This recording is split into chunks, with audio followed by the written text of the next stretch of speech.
오늘은 비즈덕스 B를 쓰시면 돼요. 사실 비즈덕스 B라고 쓰지만 사업수수라고 읽어요. 사실 이따가 왜 근데 이 세션이 비즈덕스 B라고 붙여서 살펴보도록 할게요.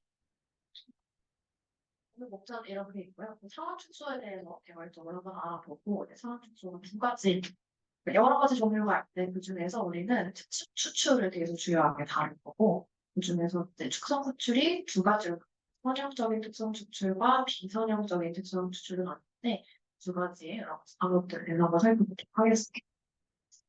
그리고 제가 오늘 나름 그래도 재밌게 하고 싶고 제가 처음 준비할 때는 뭔가 꿈이 많았고 그래서 차 준비하면서 약간 피곤해져가지고 할 게 좀 계속 줄어들었는데 또 제가 되게 보잘것없는 문제가 있을 거예요. 만약 시간이 너무 늦어지면 안 되죠. 그런데 보잘것없는 문제, 보잘것없는 선물이 있습니다. 먹을까요? 혹시 맞추시면 읽어드리도록 하겠습니다. 시작을 할게요. 한 처음 축소는 보시면 팁을 옵션을 이렇게 넣으면 하죠. 들려집니다. 처음 축소가 뭘까요? 처음 축소가 뭔지 알려면 일단 차원이 뭔지부터 알겠죠? 차원은 결국 변수와 같습니다. 데이터를 존재하는 변수. 그래서 차원의 수는 변수의 수와 같고 이걸 다르게 보면 데이터 프레임 상에서 열, 컬럼의 수와 같습니다. 우리가 변수를 다른 말로 특성, feature라고도 하죠. 그래서 뭐 feature인 컬럼, 일부 차원, 디멘션 다양하게 얘기를 할 수 있습니다. 그럼 차원 축소를 한다면 결국에는 각 어떤 변수가 여러 개 있는 데이터셋에 축소한 거. 결국엔 변수의 수를 줄이는 거죠. 특성의 수를 줄여서 새로운 전 차원의 변수가 적어진 데이터셋을 생성을 한 차원 축소를 합니다. 제가 이제 뭐 이건 사실 어려운 대목이지만 그냥 재미를 위해서 라고 말했듯이 제가 앞에는 꿈이 좀 컸어요. 그래서 한번 우리 다 정시나 수시 뭐 등등의 대입으로 대입 전형을 함께 일단 정시는 물론 뭐 다른 게 있다고 제가 듣긴 했는데 그냥 정시로운 게 아니라 일단은 제일 생각나는 거 수능 점수가 그걸 결정을 짓죠. 학생은 이건 이제 라벨이라고 생각하시면 되고 이거 변수라고 보시고 그래서 정시를 평가할 때는 이거는 평가를 할 수 있는 변수가 정시 수능 점수 하나밖에 없어요. 그러면 몇 차원이 될까요? 1차원 데이터셋이 반대로 수시는 이제 수시도 교과가 종합이 있겠지만 여기서는 종합을 얘기를 해볼게요. 이름부터 학생도 종합이니까 종합적으로 판단을 하려면 학생들이 평가할 수 있는 변수의 개수가 많아지겠죠. 그래서 변수가 뭐 n개 이상으로 나눠질 수 있을 것. 이런 경우에는 n차원의 평가 데이터셋이 되겠죠. 그래서 이렇게 n차원의 평가 데이터셋을 물론 다 다룰 수 있으면 좋지만 학생 수가 굉장히 많을 거잖아. 여긴 4명밖에 제가 안 쓰긴 했지만 실제로 굉장히 많을 거기 때문에 만약에 학생 수가 뭐 n명이고 변수의 수가 n개다. 그럼 n 곱하기 n이기 때문에 네. 그렇게 되기 때문에 이런 거를 다루기 위해서는 차원 축소를 하는 게 효율적이고 좀 더 좋은 효과 똑똑한 방법이 될 수 있겠습니다. 자, 그럼 왜 할까에 대해서 좀 자세히 알아보도록 할게요. 사실 여러 가지 방법, 이유가 있을 수 있는데, 크게 6가지 정도로 제가 정리를 한번 해봤습니다. 첫 번째부터 한번 볼게요. 자, 일단 비용의 문제는 이걸 그냥 직관적으로 보시면 됩니다. 아까 말했듯이 차원이 많아지면 그만큼 용량이 데이터의 크기가 커지겠죠. 그렇기 때문에 이 데이터를 처리하는 데 필요한 분석이나 처리하는 데 필요한 시간, 자원, 그리고 데이터 크기가 커지면 당연히 뭐 일정 정도까지는 괜찮겠지만 정말 감당할 수 없이 커진다면 용량도 생각을 해봐야겠죠. 근데 만약에 모든 변수들이, 즉 모든 차원들이 다 필요한 거라면 당연히 좀 인풋을 들여서라도 투자를 해야겠지만 근데 항상 그렇지는 않을 거잖아요. 불필요한 변수가 있을 수 있기 때문에 그런 변수들을 최소화하는 것을 이제 차원 축소의 목적이라고 볼 수가 있습니다. 자, 우리가 아까 봤던 똑같은 데이터셋입니다. 1차원 정시평가 데이터와 n차원 수시평가 데이터가 있는데 아까 학생 수가 정확히 몇 명인지는 제가 안 알려드렸는데 저도 궁금해져서 찾아봤어요. 네, 보시면 이번에 31,479명이 지원을 했다고 합니다. 그러면 만약에 이제 n차원 수시평가 데이터에서 변수가 n개라면 n 곱하기 31,479 이렇게 증가를 하게 되는 거겠죠. 이걸 뭐 실제로 우리가 어떻게 평가할지는 모르겠지만 데이터적으로 분석을 하려고 하면 나름 좀 큰 데이터에 포함될 수가 있을 겁니다. 자, 그래서 이런 데이터를 처리를 하려면 당연히 이건 너무 당연한 얘기죠. 네, 1차원 데이터보다는 N차원의 데이터의 분석 비용이 맞을 겁니다. 그래서 이런 비용을 효율화하고자 차원 축소를 한다고 볼 수 있고요. 그 다음에 이건 좀 중요한 내용인데요. 성능이 저하된다는 거는 차원의 저주를 설명하면서 설명을 할 수가 있어요. 자, 차원의 저주가 뭐냐? 어, 저주, 말 그대로 저주인데요. 그러니까 차원이 커지면서 생기는 안 좋은 현상들이에요. 그러니까 성능이 떨어진다라는 건데, 그래서 여기 쓰여 있는 것처럼 데이터 학습을 위해서 차원이 증가하면서 차원이 증가하는 건 결국 변수의 수가 많아진다라는 거죠. 그러면서 자, 이 부분은 조금 중요합니다. 학습 데이터 수가 차원의 수보다 적어져서 성능이 저하되는 현상입니다. 자, 그래서 이 밑에 노트 나오는 것처럼 무조건 그냥 차원이 많다고 해서 차원의 저주가 발생하는 게 아니라 관측 지수가, 그 학습하는 데이터의 개수가 변수의 수보다 많아지면 발생을 합니다. 아까 우리가 봤던 예시를 들어보면 학생 수는 아까 수시 정시 이런 데이터에서 학생 수가 200명이에요. 근데 얘를 평가하는 변수는 7천, 물론 이건 좀 비현실적이긴 하지만 예를 들어서 평가하는 변수는 7천이라고 합니다. 이런 경우는 당연히 차원의 저주가 발동되겠죠. 자, 그럼 왜 이런 차원의 저주가 발생을 하냐? 이게 뭐지?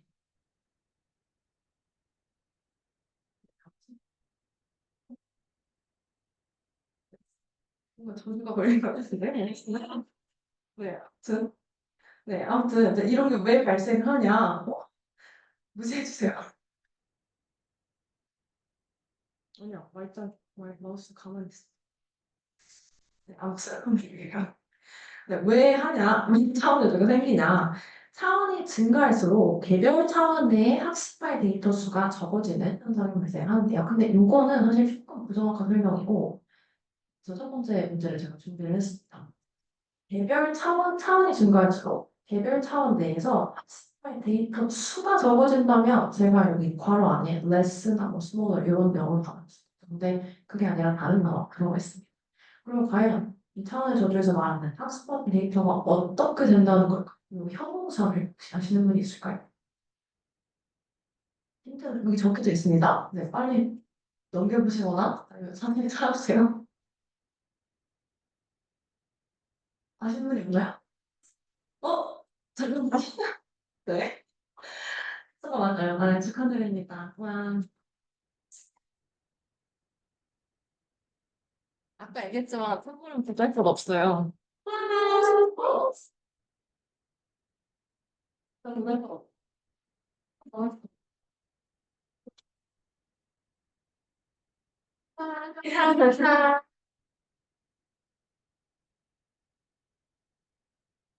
선물 엄청 쬐끄만한 까물입니다. 아무튼, 네, 맞아요. 희소해진다는 건데요. 그냥 수가 적어지는 게 아니라 희소해진다는 개념이 상당히 중요합니다. 자, 우리가 데이터의 차원이 증가하면요. 여기 그림에 나와 있듯이 자, 제일 왼쪽에 있는 게 1차원이고 오른쪽에 있는 게 3차원이죠. 자, 그렇게 되면 이건 간단한 산수인데 1차원의 길이가 10이라고 10cm다. 뭐 이렇게 얘기를 해봅시다. 2차원은 10 곱하기 10, 10의 제곱만큼의 평면이 생기죠. 그래서 부피의 개념이 아직 나오지 않고. 그 다음 3차원이 가면 이제 부피가 등장을 하는데 부피는 10의 세배입니다. 그래서 이거는 기하급수적으로 부피가 증가하게 됩니다. 그렇죠? 자, 그렇기 때문에 공간의 부피는 증가하는데 데이터 수는 여기 밑에 쓰여있죠? 계속 10개로 똑같아요. 그렇기 때문에 부피는 증가하는데 안에 있는 내용물은 고대로 그렇기 때문에 밀도가 줄어들게 되겠죠. 그래서 이걸 데이터가 희소해진다라고 합니다. 그래서 여기 있는 이 형광 초록색 공간 있죠? 아, 이거 왜 이러지? 네, 맞춰서 웃기고 있네요. 이 형광 초록색 공간이 이제 같은 공간이라고 보시면 돼요. 그러면 처음에는 이 같은 공간에 1차원에는 세개의 데이터가 분포를 합니다. 2차원에 가면 하나가 되죠. 선행식을 하게 되면 없어집니다. 나중에 갔죠? 네. 근데 왜 그러냐면 부피는 계속 기하급수적으로 증가를 했는데 데이터 수는 계속 열고 똑같죠. 근데 그렇기 때문에 이런 현상이 발생하는 거고요. 그래서 우리가 봐야 될 거는 차원이 커질수록 데이터와 데이터 사이의 거리가 멀어지고 그 사이에 빈 공간이 생겨서 결국 필요한 데이터도 기하급수적으로 많아지게 됩니다. 왜 필요한 데이터가 기하급수적으로 많아지죠? 부피가 기하급수적으로 증가하기 때문입니다. 네, 그래서 이 차원의 저주를 풀려면 어떻게 해야 될까요? 우리가 뭐 무슨 할 수는 없겠죠. 두 가지 해결책이 있대요. 방금 말했듯이 그냥 단순 무식하게 이렇게 파란색 점들을 제가 새로 찍었죠. 데이터를 더 많이 획득을 하면 됩니다. 근데 우리가 첫 번째 이유에서 봤듯이 데이터가 많아지면 당연히 비용이 증가합니다. 그래서 그렇게 효율적인 방법은 아니에요. 자, 그리고 이게 왜 특히 비효율적이냐면 3차원 공간에서 증가를 하게 되면 지금 3차원 공간에서만 데이터가 뭐 10개면 플러스 10개가 되는 게 아니라 데이터 수는 존재하는 데이터 수는 차원에 관계없이 데이터 포인트 자체는 똑같아야 돼요. 전체적으로 데이터 수가 그만큼 늘어나게 되는 거예요. 그래서 비효율적이라고 얘기를 하는 거고요. 그 다음은 이제 차원을 축소시키는 겁니다. 네, 그래서 우리가 차원의 거두를 해결 차원 축소를 하는 건데요. 그래서 여기서 이 주황색, 노란색 화살표처럼 반대 방향 3차원에서 1차원으로 차원을 축소시키면 이 평방 초록색 공간에 0개의 데이터 포인트가 있다가 3개의 데이터 포인트가 생기죠. 그래서 어떤 비용 투자 없이도 효율적으로 차원의 저주를 이룰 수 있다. 네, 그 다음에 이제 과속함 문제인데요. 이번에 제가 지난 시간에 빠져, 네, 정말 지난 시간에 다른 걸로 알고 있습니다. 간단하게만 짚고 넘어갈게요. 이 과격한 문제는 차원의 저주랑 관련이 있는 문제예요. 아까 봤죠? 차원의 저주는 차원이 커짐에 따라서 데이터 사이의 빈 공간이 개수가 커지고, 그에 따라서 모든 경우를, 그 공간이 커짐에 따른 모든 경우를 다 파악하는 데 필요한 데이터 수도 개수가 늘어난다. 이게 차원의 저주였죠. 그래서 요 늘어난 공간을 충분히 표현할 만큼 큰 양의 데이터 수입 없이 적은 데이터들로만 이 공간을 표현하려고 하면 그 특정 공간에 대해서 과격하게 발생할 수가 있습니다. 그래서 데이터가 존재하게 되는 특정 공간에만 과격한 격차가 커질 수 있는 가능성이 높아진다는 거죠. 요거는 제가 노트북을 들어서 필기를 한번 해보도록 할게요. 필기만.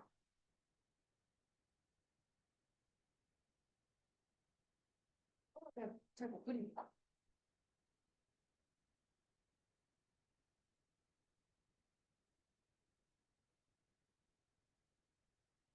네, 들도 못해요. 이거는 이제 3차 공간이죠. 3차 공간이 있다고 하면 데이터가 정말 고르게 분포하는 건데 아까 10개 데이터 포인트로 봤었잖아요. 데이터가 이 정도면 나름 고르게 분포한 건데 이 경우에도 사실 보면 여기가 비었죠. 만약에 이 데이터 수가 충분하다면 충분히 모든 공간을 커버할 수 있겠지만 이런 식으로 한 곳에 몰려있어. 그러면 이 부분에만 과적합이 될 수 있겠죠. 이 문제를 하는 거. 그래서 차원의 저주와 사실 거의 같은 얘기라고 보시면 돼요.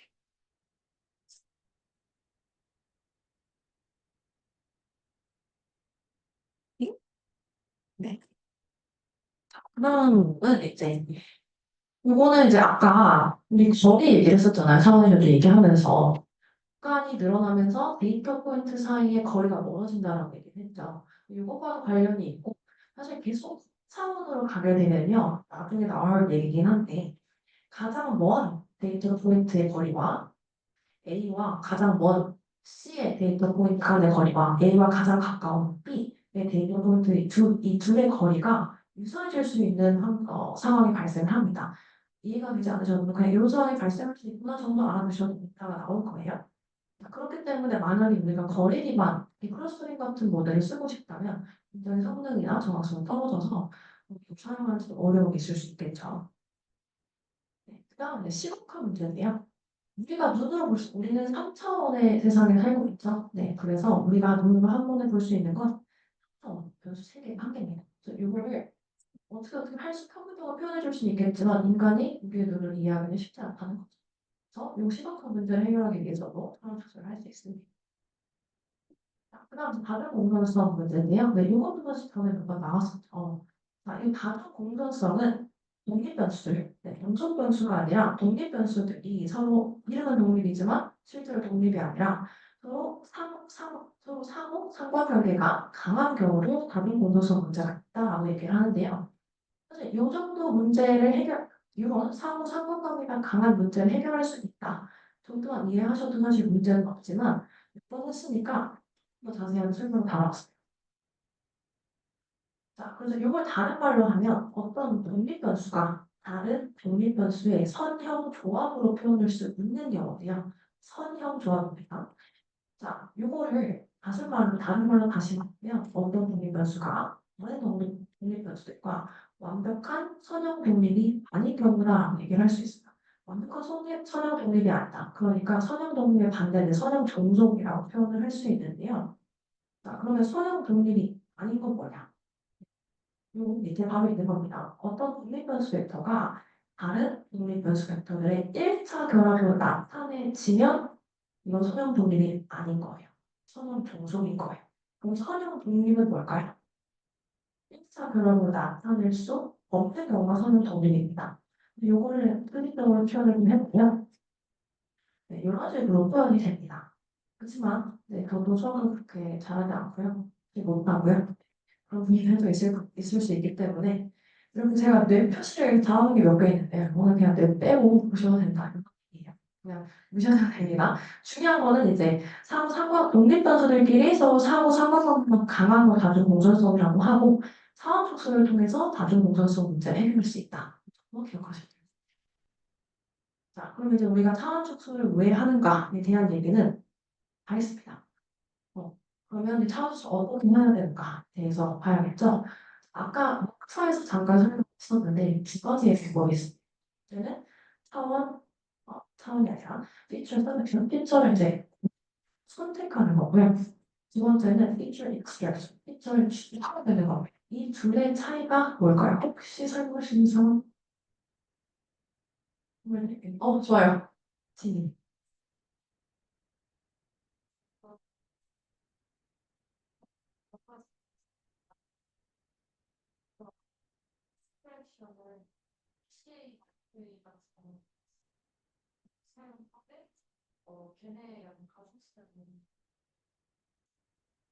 네. 너무 설명 잘해줬어요. 네, 박수.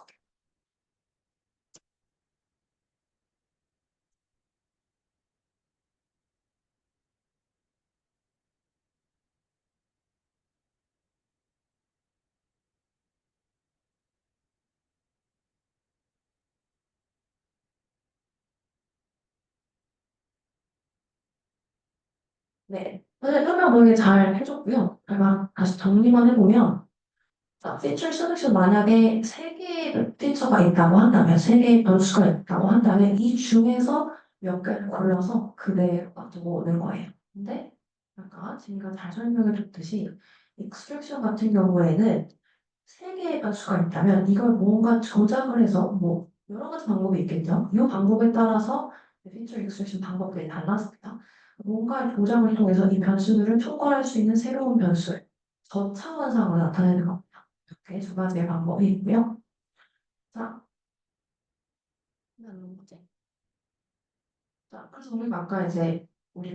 제가 아까 문자에서 왜 이걸 비지도학습 1이라고 명명을 했냐라고 얘기를 잠깐 했잖아요. 이걸로 사실 설명을 좀 해볼 수가 있을 것 같아요. 지난 시간에 지도학습 그리고 뭐 비지도학습을 어떻게 구분하는지에 대해서 잠깐 얘기를 한 걸로 알고 있는데 비지도학습이 뭔지 잠깐만 들고 넘어가 보도록 할게요. 자, 지도학습과 비지도학습을 구분하는 건 결국에 데이터에 대한 라벨이 있냐 없냐입니다. 비지도 학습은 데이터에 대한 라벨이 없는 상태에서 진행을 하는 머신러닝이죠. 그래서 사실 굉장히 여러 가지 우리가 생각하지 못했던 굉장히 여러 가지 것들이 비지도 학습에 들어갈 수 있습니다. 뭐 차원 축소의 방법 중에서 우리가 나중에 오토인코더 세션도 하게 되는데요. 사실 오토인코더도 대표적인 비즈박스 방법의 차원 축소 방법이거든요. 물론 이제 차원 축소가 주 목적은 아니지만 어떻게 보면 그렇게 볼 수가 있습니다. 자, 그래서 제가 이 표를 인터넷을 되게 열심히 긁어서 네, 제가 한번 만들어 봤습니다. 그래서 폰을 만들어 사실 뭐 이게 지도학습이냐 비지도학습이냐는 그렇게 중요하진 않은데요. 그 다음 칼럼부터는 좀 중요한 것 같아요. 그래서 우리 특히 이태이나 뭐 아니면 차후에 다른 프로젝트를 하게 될 때도 사후축소에 대한 굉장히 많은 방법들이 좀 정리가 돼 있어서 혹시 참고하시면 나중에 도움되실 수 있을 것 같아요. 그래서 왜 필요가 없냐면 이런 게 있다 정도 알아두시면 됩니다. 자, 일단 비디오와 지도학습 방법으로 나눌 수가 있고요. feature selection이 있고 feature extraction이 있다고 했는데 자, supervised, unsupervised 둘 다 selection, extraction 둘 다 존재를 합니다. 근데 보시면 supervised는 대부분 feature selection이 들어가 있고 unsupervised에는 대부분 extraction 방법이 들어가 있죠. 네, 그래서 우리가 이걸 1이다라고 부르는 것 같아요. 우리가 오늘 볼 것도 이 초록색과 진한 파란색 내용들을 우리가 살펴볼 건데요. 그 중에 하나 빼고는 다 이제 비디도 학습 방법에 분류가 되더라고요. 그래서 저희는 비디도 학습에 좀 초점을 맞춰, 비디도 사원 축소 방법에 좀 초점을 맞춰서 배워보도록 하겠습니다. 자세한 내용은 저도 약간 픽하게 끝내고 싶기 때문에 네, 설명을 하진 않겠지만 혹시 궁금하시다면 다른 방법들에 대해서 오늘 하얀 것들은 안 다룰 거거든요. 그거만 이제 얘기해 주겠습니다. 혹시 궁금하시다면 나중에 질문 주셔도 됩니다. 자, 그럼 이제 본격적으로 해볼 건데요. 음, 잠깐 쉴까요? 아니면 계속 할까요? 네, 알겠습니다. 자, 사실 우리가 오늘 할 내용 중에 제일 중요한 게 PC입니다. 저도 사실 아직도 엄청 잘 모르는데요. 최대한 좀 많이 공부를 해보려고 했어요. 이번 세션 준비를 하면서. 근데 사실 이게, 만약에 처음 보시는 분들이 있다면, 처음 보면 나중에 가서, 나중에 파트는 살짝 싶을 수 있거든요. 근데 거기에도 이제 맵시가 그려져 있으니까요. 그 부분은 마찬가지로 그냥, 빼고 그냥 편하게 보시면 됩니다. 자, 일단 PC에는 이름을 살펴보면 주성분 분석이죠.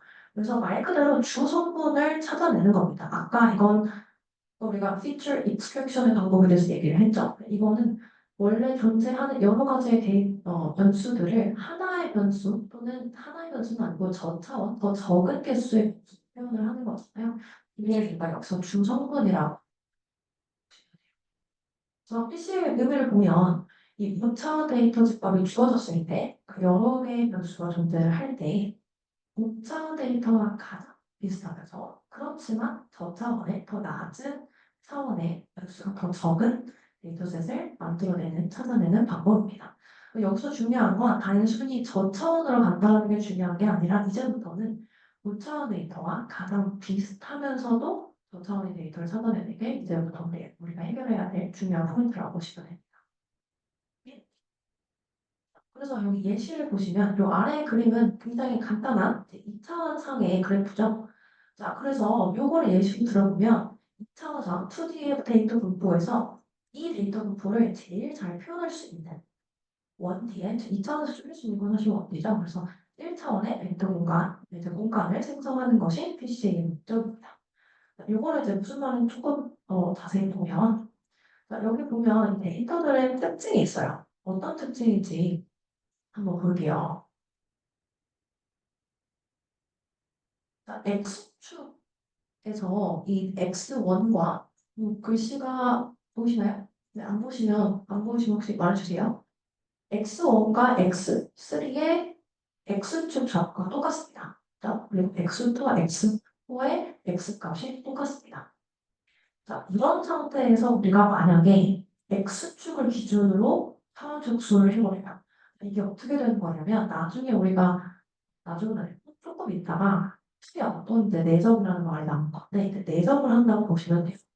우리 뭐 서영에서 하긴 했지만 혹시 투영을 한다는 잘 모르겠다. 네. 그럼 나다고 가서 얘기를 할게요. 정사형을 시켜서 프로젝션을 시켜서 X축상에 정사형을 시키게 되면 이건 4개의 데이터가 2개의 데이터가 돼버리겠죠. 네. 왜냐면 X축상으로는 다른 데이터가 Z1, Z2밖에 없으니까요. 자, 그렇기 때문에 4개에서 2개로 정보 손실이 발생합니다. 두 개의 정보 손실이 발생하죠. 이런 경우는 그렇게 바람직하지 않은 사후 촉수라고 피싱이라고 볼 수가 있겠습니다. 그러면 여기서 어떻게 하면 잘 할 수 있을까요? 잘이라는 건 원래 2차원 분포를 가장 잘 표현할 수 있을까요? 네, 그렇습니다.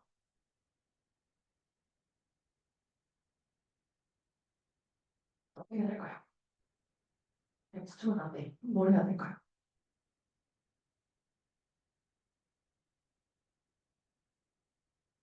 어? 쉬운데? X축이 안 돼요. 뭘 해야 될까요? 다른 사람을 배려하고 있는 건 아니죠? 네, 전혀 그럴 필요 없어요. 새로운 축을 찾아. 그렇죠? 무슨 축을 찾아야 될까요? 여기 축이 몇 개가 있어? 두 개밖에 없어요. 그럼 무슨 축에다가 수영을 해야 될까요? 그죠? Y축. 네. 그래도 다 아시면서 왜, 자, 아무튼.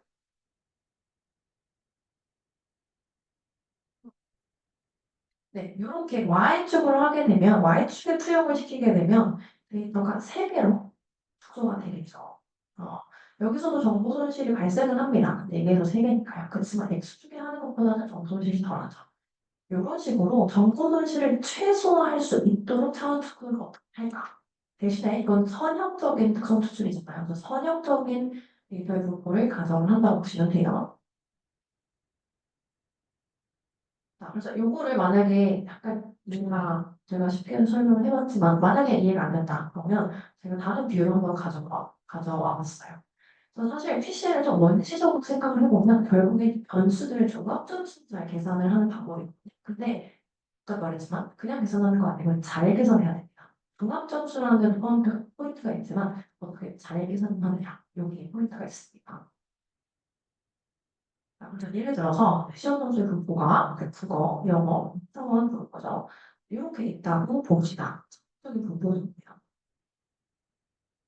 그럼 이걸 종합 점수를 잘 계산하는 방법은 우리 대표적으로 평균을 내죠. 그래서 여러 가지로 평균값을 내볼 수가 있어요. 그래서 국어, 영어의 비율, 네, 6대1을 할 수도 있고 아니면 뭐 국어가 좀 더 중요한 거, 6대4를 할 수도 있겠죠.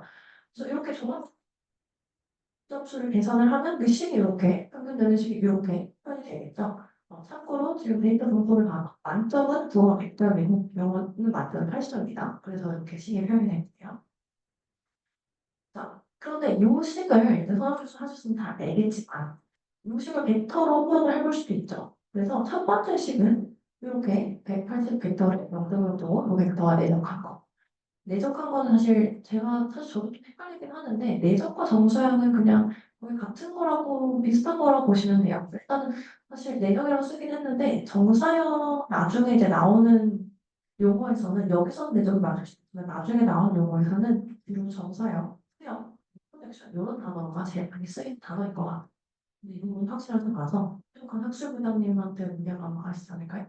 네, 아무튼 근데 뭐 용어가 중요한 건 아니니까요. 중요한 건 이렇게 벡터의 내적으로 표현을 해볼 수가 있다라는 거예요. 요거는 이제 벡터가 될 수도 있고 아니면 뭐 직선상에 1차 방정식을 직선으로 표현한 그런 두 가지의 형태를 볼 수가 있는데 뭐 어떤 걸로 보든 이런 빨간 선과 5대5는 빨간 선, 그다음에 6대4는 이 파란 선으로 표현을 할 수가 있을 겁니다. 자, 근데 우리 아까 종합점수를 어떻게 계산해야 된다고 했냐면 잘 계산해야 된다고 했어요. 그러면 대체 이 둘 중에 뭐가 더 잘 계산한 걸까요? 그리고 이 두 개만 존재하는 게 아니라 굉장히 다양한 방법들이 존재하겠죠. 다양하게 존재할 수 있으니까요. 대체 그 중에 뭘 써야 되느냐가 바로 우리가 PC에서 해결하는 문제입니다. 그래서 만약에 왜 우리가 내정을 하는지 이해가 안 가신다면 이거까지 참고하시면 좋은데요. 내적이나 이제 정사형은 사실 사업 축소의 하나의 방법이라고 볼 수 있어요. 프로젝션 수령이라고 하는 거는. 그래서 이 내적은 데이터의 패턴을 특정 방향으로 분석을 하거나 아니면 데이터 간의 유사성을 판단할 때 매우 유용합니다. 사실 내적을 한다는 게 유사성을 따지는 것과 사실 거의 비슷한 의미긴 하죠. 그래서 예를 들어서 뭐 공유 벡터 이따 나올 건데 공유 벡터의 데이터를 내적시키면 그 공유 벡터 방향으로 데이터가 어떻게 분포되어 있는지 알 수가 있습니다. 자, 그래서 다시 정리를 해보면 우리가 PC에서 해결하려고 하는 건요.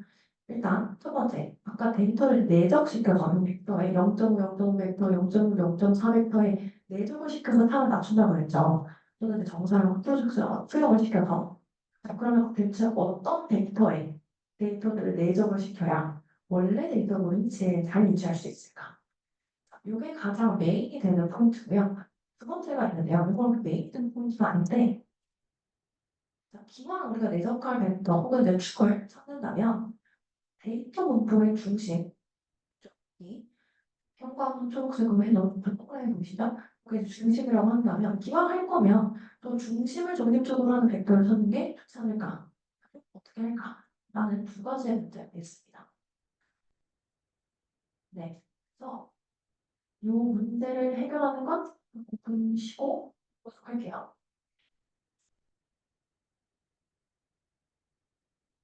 이제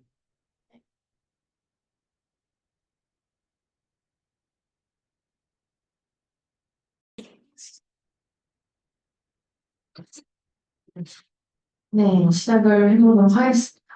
우리가 아까 PC에서 해결하는 내용을 그린다라고 했잖아요. 그래서 주목한 건 첫 번째 내용입니다. 그래서 이제부터 그 첫 번째 내용을 어떻게 해결하는지 한번 찾아보도록 하겠습니다. 자, 첫 번째 내용이 뭐였죠? 데이터들을 내적시켜서 차원을 낮춘다. 어떤 벡터에 데이터들을 내적시켜야 원래 데이터 구조를 제일 잘 유지할 수 있을까? 중요한 건 잘입니다. 어떻게 잘 유지할 수 있을까?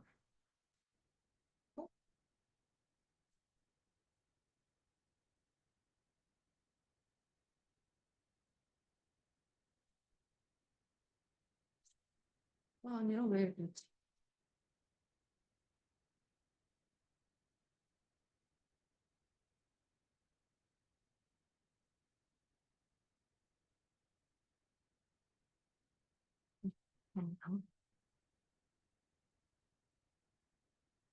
네, 그래서 이거를 해결을 해야 되는데요. 자, 이걸 어떻게 해결할 수 있냐면 분산을 활용하면 됩니다. 분산은 데이터가 흩어진 정도를 얘기를 하죠.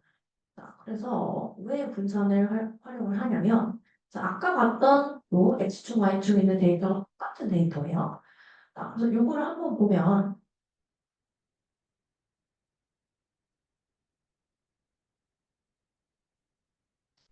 여기 나오면 되겠지? 안 되네.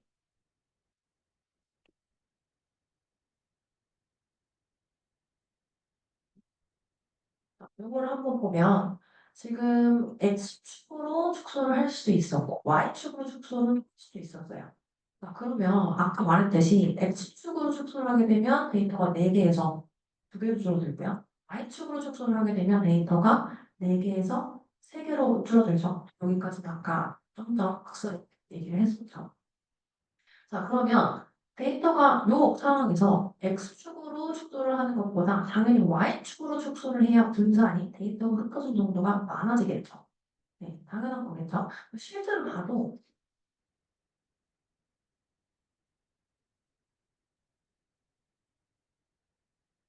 이건 제가 움직이는 겁니다. 네.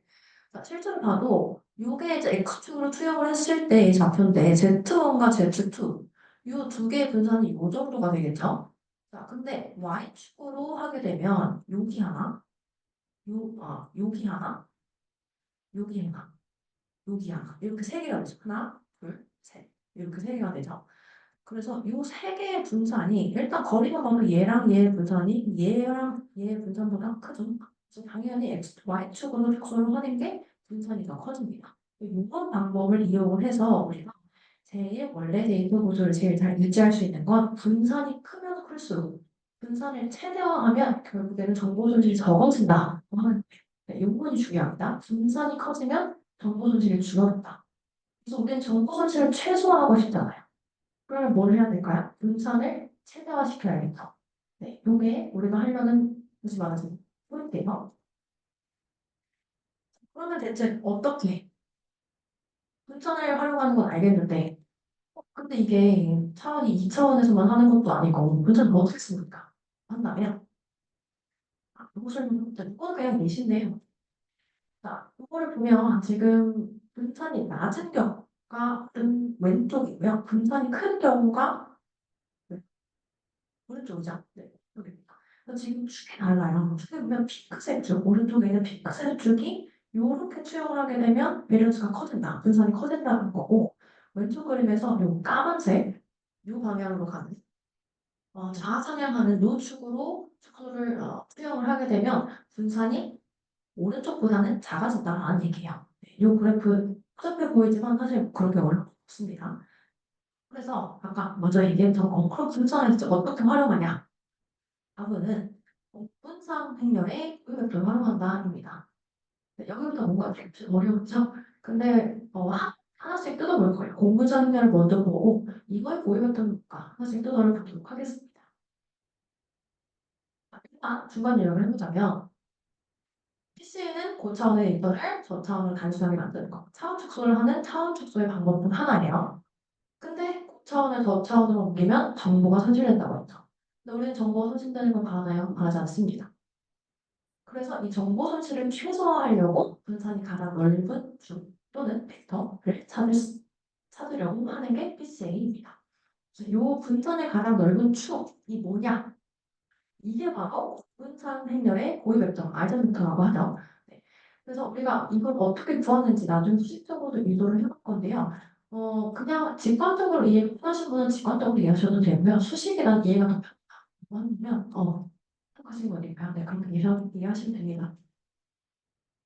자, 일단 공분산 행렬에 대해서 볼게요. 자, 아까도 말했지만 여기서 우리가 계속 기억해야 되는 건 별표 표시되어 있는 분산이 가장 넓은 줄 또는 벡터는 공분산 행렬의 무벡터이다라는 걸 계속 기억해 주셔야 돼요. 자, 공분산이 뭐냐? 두 확률 변수의 선형 관계, 우리 계속 선형적 특성 추출이라고 여기 위에 써있죠. 선형 관계 정도를 나타내는 것입니다. 항상 선형 관계라고 우리는 존재를 하고 있어야 돼요. 아직까지는. 그래서 두 변수가 얼마나 같이 변화하는지를 나타냅니다. 간단히 보면 분산은 얼마나 데이터가 차이가 나는가, 얼마나 분산되어 있는가를 얘기하는 거잖아요. 공분산은 앞에 공이 이동할 때 그래서 같이 변화하는가를 표현하는 게 공분산입니다. 그럼 고유 벡터는 뭐냐? 사실 첫 시간에 했었죠. 어떤 선형 변화를 취했을 때 방향은 변하지 않고 크기만 변하는 벡터를 고유 벡터라고 하는데요. 만약 이해가 안 가시는 거예요. 선형 변환이 뭔지 모르겠고 이게 뭔지 모르겠다. 그냥 중요한 건 크기만 변합니다. 방향은 변하지 않고요. 크기만 변하는 벡터를 고유 벡터라고 합니다. 방향이 변하지 않기 때문에 힘을 가하는 방향, 우리가 변화하려고 하는 방향과 같은 걸 표시할 수 있다는 정도 생각하시면 될 것 같아요.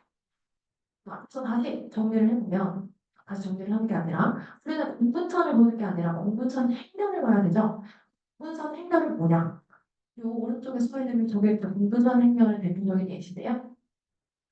자, 공분선 행렬은 뭐냐면 모든 변수에 대해서 데이터셋에 존재하는 x부터 a부터 z까지 있다면 이 모든 변수에 대해서 a부터 z까지의 모든 분산과 분산 값을 나타내는 대칭 정사각 행렬입니다. 대칭 정사각 행렬이에요.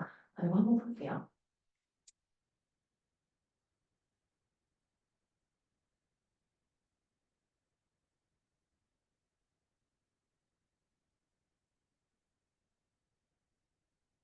간단한 내용이긴 한데 대칭 정사각형은 일단 정사각이라는 건 여기 두 개, 여기 두 개죠. 그래서 2 곱하기 2니까 정사각 행렬입니다. 자, 왜 그렇게 되냐? 변수의 개수예요. 이거 m과 n은 변수의 개수이기 때문에 변수의 개수가 다르지 않겠죠? 한 데이터셋 안에. 그래서 m과 n은 같을 수밖에 없습니다. 그래서 정사각 행렬이고요. 그 다음에 자, 여기 있죠.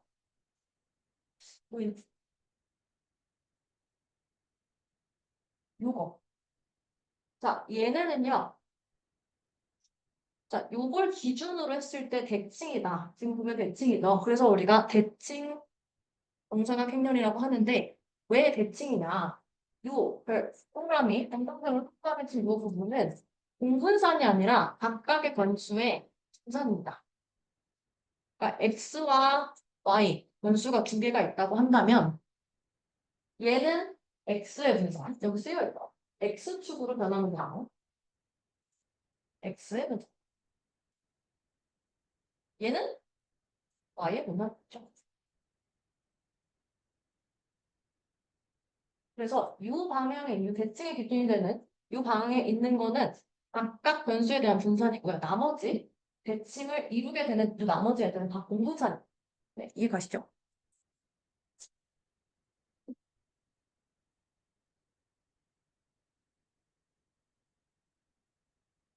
자, 그래서 공분산 행렬은 이거다라고 얘기를 해봤고요. 그럼 공분산 행렬의 고유 벡터는 뭐냐? 데이터가 어떤 방향으로 분산되어 있는지를 나타내는 그러니까 분산을 나타내는 게 공분산 행렬인데 변수들끼리의 분산을 나타내는 게 공분산 행렬인데 이 공분산 행렬의 고유 벡터는 아까 고유 벡터는 결국 시각화하는 방향을 보존하는 벡터가 되죠. 그래서 어떤 방향으로 분산되어 있는지 나타내는 게 공분산 행렬의 고유 벡터입니다. 이 마지막 벡터를 한번 기억해 보면 좋을 것 같아요. 자, 그래서 요 부위부터는 수학적으로 얘기를 표현을 해볼 건데요. 지금 원래 안 넣으려고 했는데, 넣어야 될 것 같은 의견이 있어서, 최대한 저도 사실 잘 이해를 못 했는데, 제가 이해를 했으면 여러분도 이해를 할 수 있을 거예요. 그러니까, 너무 어렵더라도, 네, 그렇게 어렵지 않아요? 네. 피하지 마시고 그냥 잘 들어주세요. 자, 아까 얘기했듯이 분탄의 가장 넓은 축은 공분산 행렬의 고유 벡터고요. 공분산 행렬은 모든 변수에 대해서 분산과 공분산 값을 나타내는 대칭 정상 행렬입니다. 자, 그래서 수학적으로 이런 식으로 표현을 할 수가 있는데요. 하나씩 볼게요. 자, 데이터가 행렬 X 표현될 때 데이터 지금 요 X라는 데이터셋이 있다면 이 데이터 안의 변수들은 X1, X2, X3, XT 여기 지금 D개의 변수가 존재를 하는 거죠. 지금 요 칼럼 방향으로 이렇게 표현이 돼 있죠. 세로 방향으로. 그래서 변수는 지금 세로 방향으로 표현이 돼 있다. 자, 그러면 요거를 이제 트랜스포즈를 시켜서 불을 내적을 시키니까 아까 얘기했죠. 내적시키는 거, 요 방향 구하는 거, 유사성 구하는 거에서 되게 잘 쓴다. 자, 그래서 이 내적 연산으로 변수 간의 특징이 얼마나 유사한지를 나타낼 수가 있습니다. 내적은 유사성을 나타내는 걸 했잖아요. 그래서 트랜스포즈를 시키면 변수와 변수끼리 계속 볼 수 있다. 행렬이 나타날 수가 있죠.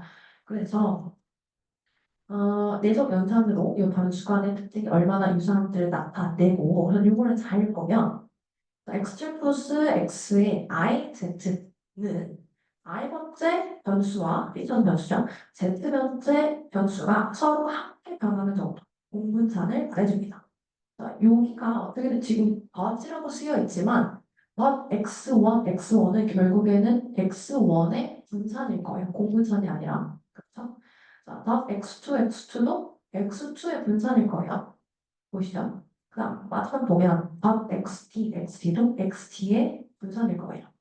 자, 그럼 그 외에 나머지 것들을 보면 덧 x2, x1 그걸 이거 덧 x2와 x1은 이건 공분산이죠. 변수가 다르니까요.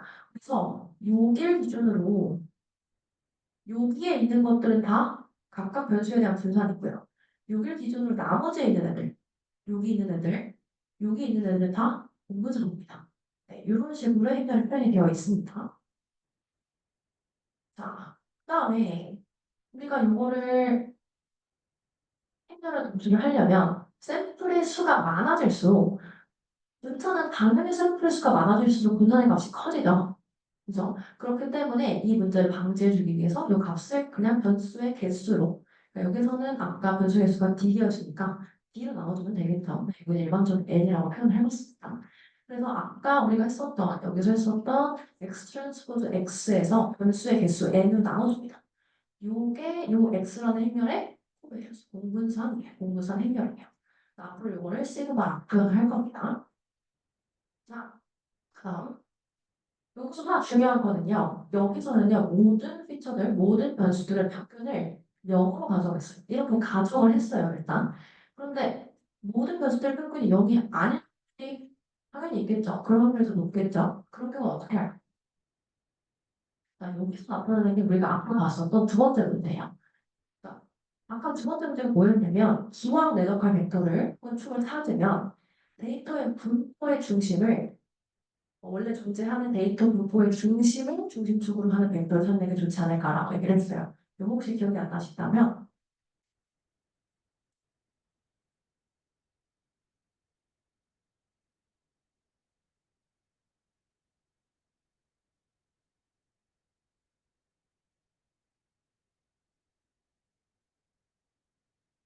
보이나요? 보이나요? 아까 데이터가 이런 식으로 있었죠. 그리기 힘드네. 그러면은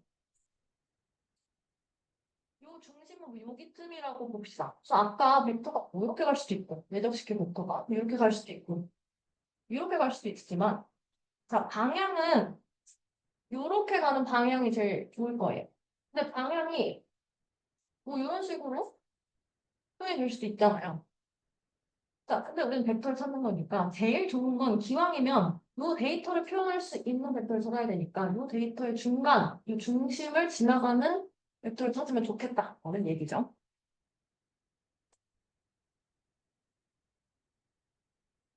자, 그래서 우리가 아까 봤던 게 방금 전 슬라이드에서 봤던 게 평균을 영어로 가정을 했는데 이건 정말 편리한 거. 실제로는 그렇지 않죠.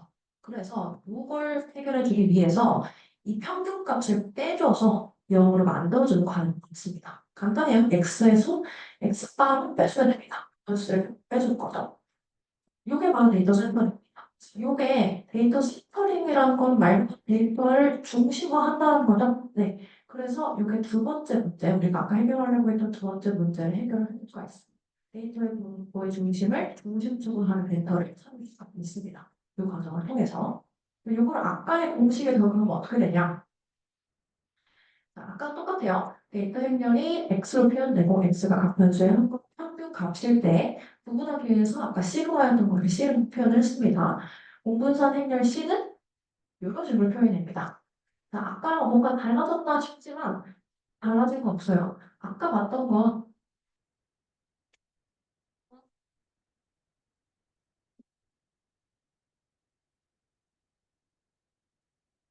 이거였죠? 여기서 이 x 대신에 그냥 x 바로 넣어준 겁니다. 네, 이것밖에 차이가 없어요. 그래서 이런 식으로 데이터 센터링을 진행을 해준 거죠. 이거는 그렇게 어려운 일은 아닙니다.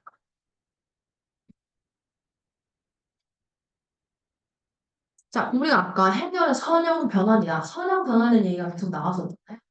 선형 변환이 뭔지 한번 짚고 넘어가면 좋겠다. 짚고 넘어가거나 이거를 한번 시각적으로 볼 수 있으면 좋겠다. 그래서 혹시 이제 공돌이의 수학 태오리 노트랑 보신 분 있으실까요? 제가 알기로는 선대를 한번 인터넷 구글링 해봤으면 한 번쯤 보게 되는 웹사이트인 것 같은데 그게 이렇게 있더라고요. 보이시나요? 뭐라 하는지? 자, 이렇게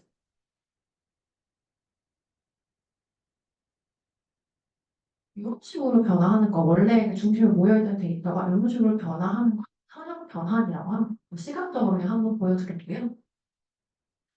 자, 그래서, 그러면 이제 공분선 행렬의 지향적인 한번 봐요. 행렬은 방금 얘기했듯이 선형 변화라고 얘기했습니다. 행렬을 어떤 데이터에 접목시키는 거, 수용시키는 거는 선형 변환을 시키는 거예요, 이 데이터를.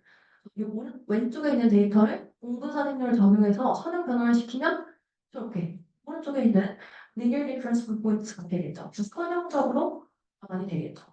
요거는 아까 봤던 그 제가 공분선 행렬의 예시라고 표현했던 게 똑같은 거예요. 여기 지금 위에 있는 게. 보면 요 3이 x 분산이죠. x축 방향으로 퍼진 점. 4가 y축 방향으로 퍼진 점. 요 2는 x, y축 방향으로 함께 퍼진 점. 요걸 반영해서 선형적으로 트랜스폼이 된 게 오른쪽에 그래프가 된 거예요. 요걸 이제 선형 변환시킨 결과입니다. 근데 공부선 행렬을 적용해서 선형 변환시키는 게 이런 식으로 진행이 된다. 는 거예요. 자, 그럼 우리가 이제 공부선 행렬에 대해서 얘기를 다 끝냈습니다. 근데 우리는 공부선 행렬을 쓰는 게 아니라 공분선 행렬의 고유 벡터를 써야 분산 중에서 분산이 가장 넓은 축을 찾아낼 수 있다라고 얘기를 했잖아요. 분산을 최대화시킬 수 있는 게 고유벡터다라고 얘기를 했잖아요. 왜 고유벡터를 활용하는가에 대해서 볼 건데 이건 이제 수식적인 표현이 되는데요. 만약 이해가 안 되신다면 그냥 이 공부선 행렬에서 분산이 가장 넓은 벡터가 고유벡터다. 이렇게 이해하셔도 상관은 없습니다. 근데 이해가 가능하시다면 네, 표시를 제가 넣었지만 가급적이면 뇌를 잘 붙들고 이해하시면 좋을 것 같아요. 자, 일단 직관적으로 보면 왜 고유벡터를 활용하는가에 대한 답은 공분선 행렬의 고유벡터를 활용하면 분산이 최대화되기 때문입니다. 아까 말했죠? 분산이 최대화되면 정보 손실이 최소화된다고. 자, 그래서 이걸로 한번 볼 건데요. 시각적으로 한번 봐봤어요. 자, 이거는 그냥 일반 벡터에 선형 변화를 시킨 겁니다. 선형 변화를 시키게 되면 자, 밸런스가 나오죠. 밸런스가 떨리지?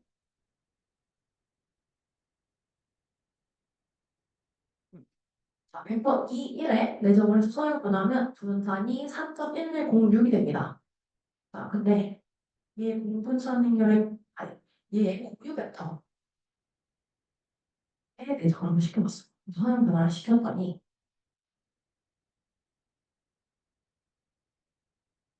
보시죠. 3.552가 나왔습니다. 이거 제가 뭐 편집한 거 아니고 엑셀을 돌려본 거예요. 그래서 고유 벡터에 내적해서 화면 변화를 하면 분산이 3.552가 됩니다.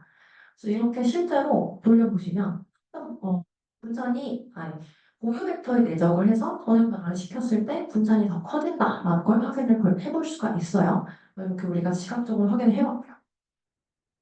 그럼 이제 진짜 수업이 좀 나올 텐데. 자, 그리고 고유값과 고유벡터, 알전병이와 알전벡터 했었는데 다시 한번 정리를 해보고 갈게요.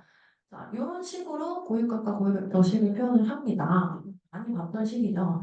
자, 제가 이거 왜 썼냐면요. 이따가 이거 관련해서 문제가 실제로 이거랑 굉장히 중요한 내용입니다. 해결하는 데 있어서. 자, 이 AX라는 것은 행렬 A에 벡터 X를 곱한다는 뜻은 선형 변화를 한다는 것을 의미합니다. 그러니까 행렬 A의 벡터 X를 곱한다는 것도 행렬을 통해서 선형 변화를 한다는 거예요. X를. 자, 그래서 이때 크기만 달라지고 방향과 같은 벡터들을 고유 벡터, 아이젠 벡터라고 하고 변화한 크기를 고유값이라고 합니다. 자, 그러면 변화한 크기는 고유값에 저장이 되고요. 방향은 크기는 달라지고 방향은 같은 벡터니까 방향은 고유 벡터에 저장이 됩니다. 크기는 고유값은 고유 벡터 이렇게 기억하세요. 그래서 공분선 행렬에서 고유 벡터와 고유값을 찾는 거는요. 결국에는 데이터의 주성분 이게 주성분 분석자 이름이 주성분을 찾는 것과 동일한데요. 왜 그러냐면 고유 벡터는 행렬이 어떤 방향으로 흘러가는지 아까 말했죠. 방향을 저장한다고 그것을 나타내고 이걸로 결국 어떤 방향으로 분산이 가장 큰지를 나타낼 수가 있습니다. 고유 값은 아이젠 value는 크기를 저장한다고 했죠. 그래서 고유 벡터 이 방향으로 얼마만큼의 크기로 벡터가 들려지는지 결국 고유 값과 고유 벡터를 통해서 각각 크기와 방향을 표현해서 분산이 어떻게 표현되는지를 나타낼 수 있는 거죠. 그래서 이 고유 값은 크기라고 했죠. 이 고유 값이 큰 순서대로 고유 벡터를 정렬을 하면 결과적으로 중요한 순서대로, 그러니까 분산이 커지는 순서대로 그 정도를 구하는 게 이런 방식으로 CCA가 진행이 되겠습니다. 자, 그래서 증명을 해볼 건데요. 공분선이 실제로 내정을 시켰을 때 분산이 최대가 되는 벡터가 실제로 공분선 행렬의 고유 벡터를 증명을 해볼 겁니다. 자, 그래서 우리가 몇 가지 가정을 해야 되는데요. 일단 여기 위에 식에 나타나 있듯이 데이터 행렬 X는 N개의 데이터를 가지고 있고요. D개의 피처, 변수를 가지고 있습니다. N 곱하기 D 행렬이 되고요. 자, 그래서 데이터 행렬 X의 각 표기는 아까 우리 데이터 센터링 했었죠? 표기이 0으로 센터링 되어 있다라고 가정할 거예요. 센터링 할 필요 없다는 거죠. 이미 되어 있습니다. 그래서 데이터 행렬 X의 K번째 열겠다. XK는 이미 XK-EX, 그러니까 평균이 빼져 있는 상태다. 이미 가정을 했습니다. 자, 그래서 우리가 찾을 벡터 V는요. 단위 벡터라고 가정을 하는데요. 여기서 우리가 사실 봐야 될 가정은 나머지는 흔한 거고 이게 제일 중요한 가정입니다. 왜 그러냐면 우리가 여기서 마크로프 수법을 쓸 건데요. 여기서 제약 조건으로 사용됩니다. 이 편에 얘기하겠지만 라그랑주 수법은 결국에는 제약 조건이 있을 때 최적화를 시키는 방법이죠. 여기서 제약 조건을 사용되는 게 이 부위가 단위 벡터다. 그 식으로 제약 조건을 걸어줄 겁니다.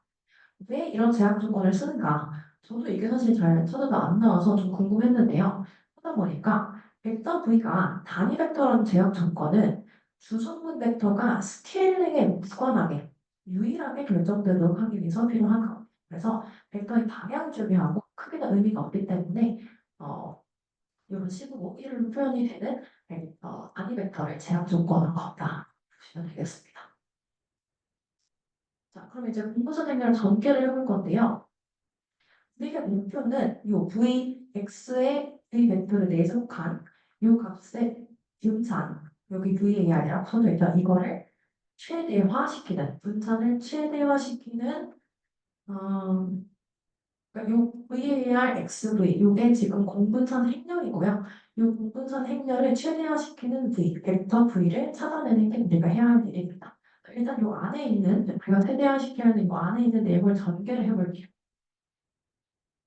자, 일단 분산이니까요. 이런 방식으로 쓰면서 증명을 하진 않을 거고요. 아까 말했듯이 이제 네, 표시가 있기 때문에 자, 분산이기 때문에 이런 방식으로 표현을 할 수가 있죠. 평균값을 이용해서 요거를 이제 실제로 수식으로 표현을 하게 되면 이렇게 됩니다.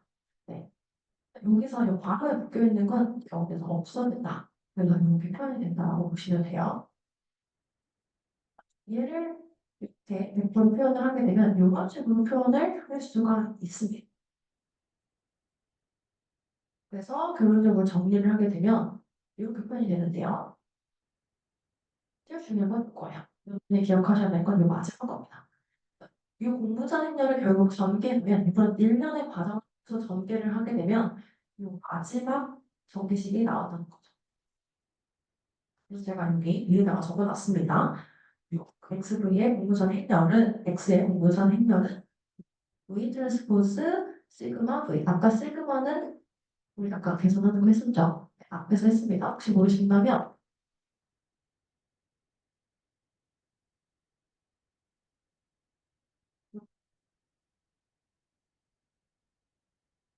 네, 여기 있죠? 요 시그마예요. 우리가 활용하는 시그마는 요 시그마를 얘기합니다.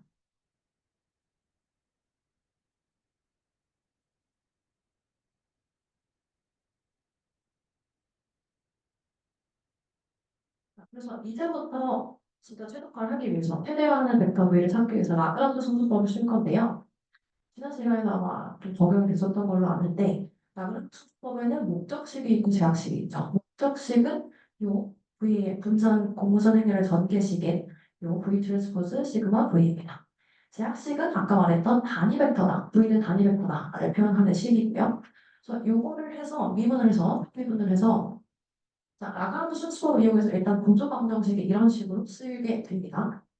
어떻게 쓰이는지는 라그랑주 순수법 아신다면 이제 이런 식으로 된다라는 정리가 이제 승급식이 있죠. 이런 식으로 보조 방정식이 만들어진다. 목적식과 제약식으로 보조 방정식이 이런 식으로 만들어지고요.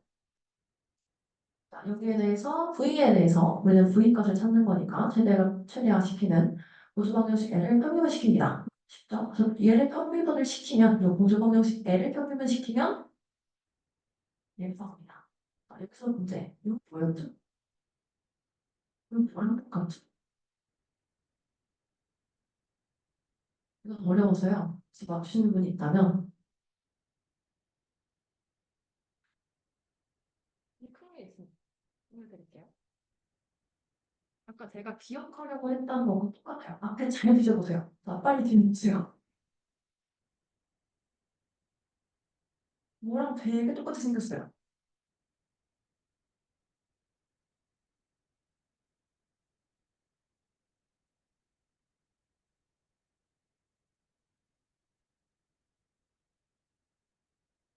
아는 거 아닌가? 아세요? 아시는 거 같은데? 자, 저희 교육값 볼때더 어떻지? 맞아요. 저 자리 A가 시그마 자리에 맞아, 맞아요. 그죠? 이게 아까 봤던 고유값과 고유벡터 요 노란색 식이랑 똑같죠?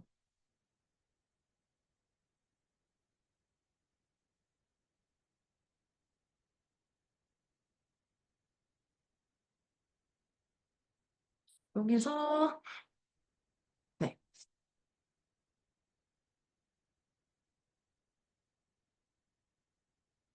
자, 요게 내가 써놨네. 네, 그렇습니다. 자, 제가 써놨네요. 그래서 무섭구나. 왜 말을 안 해줘? 그랬네? 네. 죄송해요.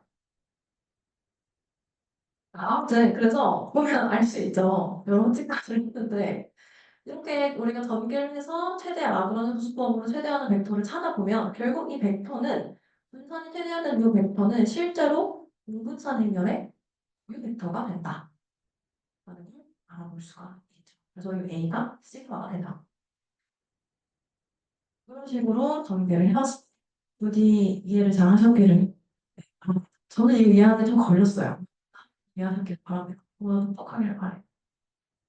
자, 그래서 왜 우리는 고유벡터를 활용하는가? 이제 다 할 거고요. 그냥 왜 이걸 쓰느냐에 대해서 한번 살펴볼게요. 공분산 행렬의 고유벡터들은 서로 수직입니다. 왜? 공분산 행렬은 대칭 행렬이고 대칭 행렬의 고유벡터는 직교한 완성제이기 때문이죠. 자, 고유벡터, 그러니까 벡터가 이제 행렬에서 벡터들이 고유벡터가 직교를 한다는 거는요. 상관관계가 0이라는 겁니다. 여기는 어떤 얘기냐면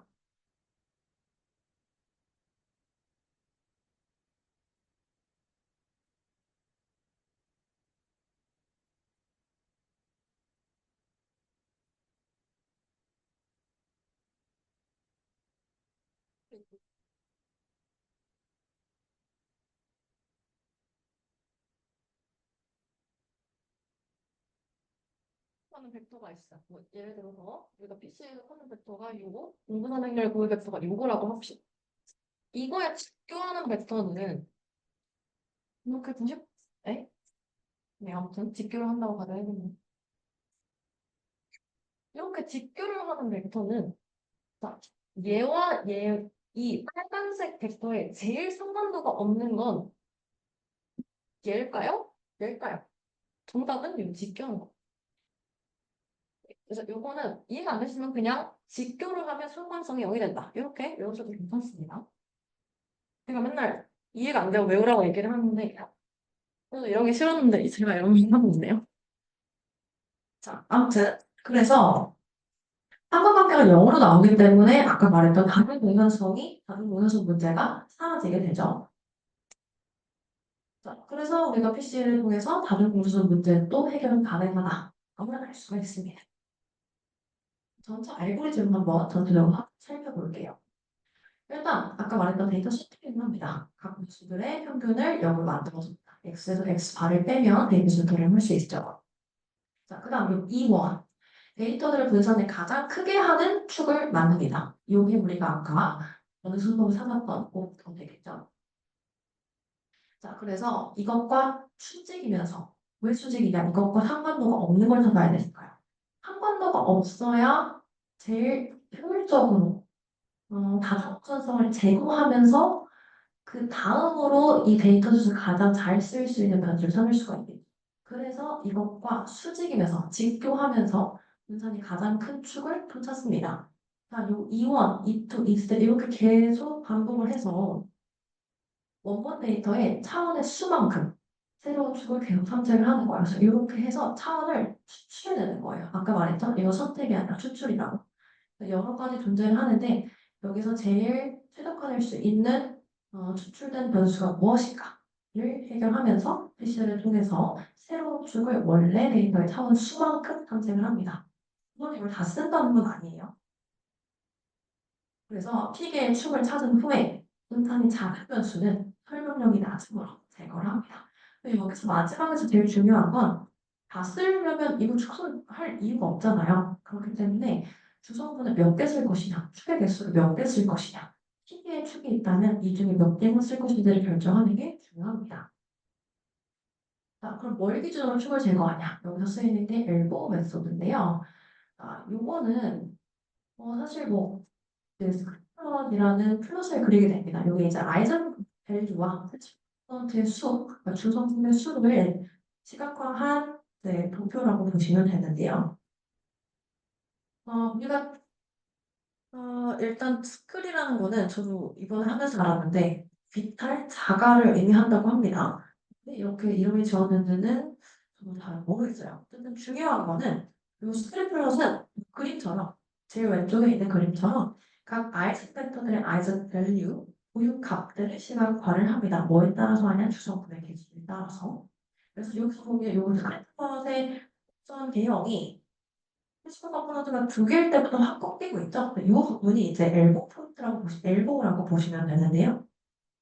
그래서 이 곡선의 개형이 급격하게 꺾이는 부분까지의 성분 개수를 선택하는 게 엘보 메서드입니다. 그러니까 여기서 지금 두 개의 성분이 있을 때부터 확 꺾이니까 결국 여기서 우리가 선택해야 되는 건 변수 두 개, 차원, 2차원의 데이터 맞겠다. 그렇게 추정하는 게 맞겠다고 선택을 하는 거죠. 자, 그리고 요걸 이제 또 분산으로 다시 그려볼 수 있는데 그게 바로 옆에 오른쪽에 있는 그래프예요. 자, 우리가 여기서 좀 적용할 수 있는 건 전체 데이터의 분산 내에서 80% 이상을 차지하고 있는, 그 80% 이상을 설명할 수 있는 주석을 선택할 수 있는 거, 플러스 컴포넌트의 개수만큼 표현되는 변수를 이렇게 정리화시켜서 프로포션으로 나타낼 수가 있습니다. 그래서 이 80% 이상을 설명한 주석을 선택할 수 있고, 그리고 이제 여기서 카이저벨이라는 게 있는 거, 이거는 카이저 뭐 거투론율이라고 한다고 하는데, 이거는 그냥 얘기를 해보면 추출된 주성분의 개수의 팩터의 요인의 이상적인 숫자를 가늠하는 데 사용하는 방식이라고 합니다.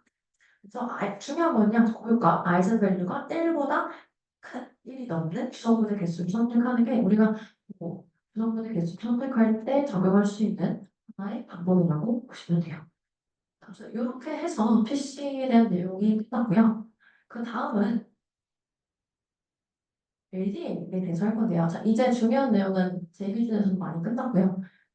개념적인 부분만 주로 살펴보도록 할 거예요. LDA는요, 우리가 오늘 볼 것 중에 유일한 지도학습입니다. 나머지는 다 비지도학습이에요. 자, LDA는 뭐냐면 데이터를 하나의 직선, 1차원 공간에 투영시킨 후에, 프로젝션시킨 후에 이 프로젝션된 데이터들이 잘 구분이 되는가를 판단하는 건데요. LDA는요, 분류랑 차원 촉수가 합해진 방법이라고 보시면 돼요. 그래서 이 분류는 지도학습 대표적인 메소드 중에 하나다. 그래서 LDA도 지도학습으로 분류가 되게 됩니다. 그래서 이런 식으로 요 옆에 그래프를 보면 LDA가 어떻게 진행되는지를 볼 수 있는데요. 그래서 PC랑 되게 비슷합니다. 일단 분산을 기준으로 적용을 하는데요. 근데 대신에 두 가지 기준이 있어요. 첫 번째는 같은 종류의 데이터들끼리는 분집을 잘 합성하는지를 봐야 돼요. 요거 아까 봤던 PC랑 좀 다르죠. 그래서 각각의 클래스, 각각의 그룹 내에서의 분산은 작아야 합니다. 그렇지만 PC가 마찬가지로 다른 종류의 데이터들끼리는 분집 간의 중심부의 평균이 멀어야 해요. 즉 전체 데이터의 분산은 커야 합니다.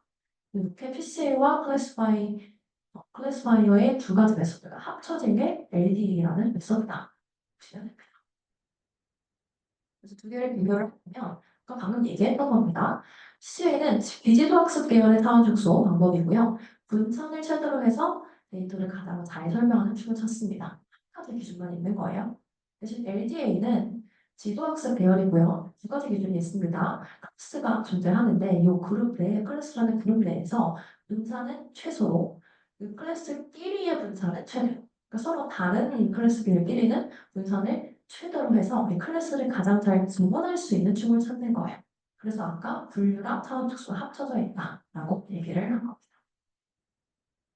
자, 그다음에 이제 MTS라는 방법이 있는데요.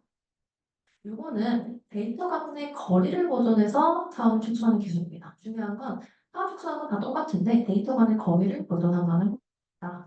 그래서 단 차원 공간 안에 데이터가 있을 때 데이터 포인트 사이의 거리가 전 차원 공간상에서도 최대한 많이 보존되도록 하는 구애를 찾는 게 MDS 방법인데요.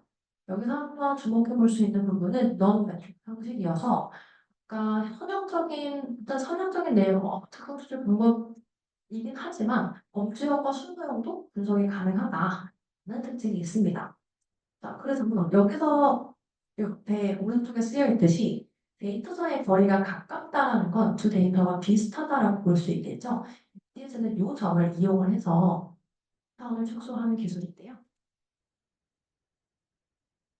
자, 그래서 PC랑 비교를 해보면 일단 MD에서 제일 중요한 건 데이터 간의 거리를 보존을 해서 이 거리를 활용한다라는 거예요. 그래서 PC는 아까 분산을 최대한 많이 보존하는 것으로 저 차원에서 했었다. MDS는 분산이 아니라 데이터 사이의 거리를 최대한 많이 보존하는 목적으로 저 차원에 매핑을 하게 됩니다. 그래서 이런 차원조사 방법론을 선택할 때 만약에 나는 데이터 변동성에 집중하고 싶다. PC를 쓰면 좋을 것이고 데이터 간의 상대적인 거리나 또는 유사성을 기반으로 뭐 시각화 같은 걸 하고 싶다. MDS가 적합하겠죠. 자, 이제 선형적인 끝나고요. 비선형적인 특성을 추출입니다. 이건 진짜 퀵하게 바로 할게요. 아웃스콜. TS에서 질문하고 싶은 내용 하나 제가 뭘 검색하긴 한데, 네, 물어보시죠. 분석이 가능하다라고 말씀을 해주셨는데 그러면은 결과적으로 MDS를 하려면 데이터 포인트 간의 디스턴스를 측정을 해야 되죠. 네. 그러면 저런 카테고리컬한 데이터의 경우에는 어떻게 거리를 측정하게 돼요? 아마 이게 제가 알기로는 그 어떤 그 범주적인 순서형이지 아니면 선형적인 그런 연속적인지 그런 데이터의 특징에 변수의 특징에 따라서 그 거리를 측정한 방법이 달라지는 걸로 알고 있거든요. 정확한 건 저도 찾아봐야 돼서 이따가 얘기를 해보도록 합시다.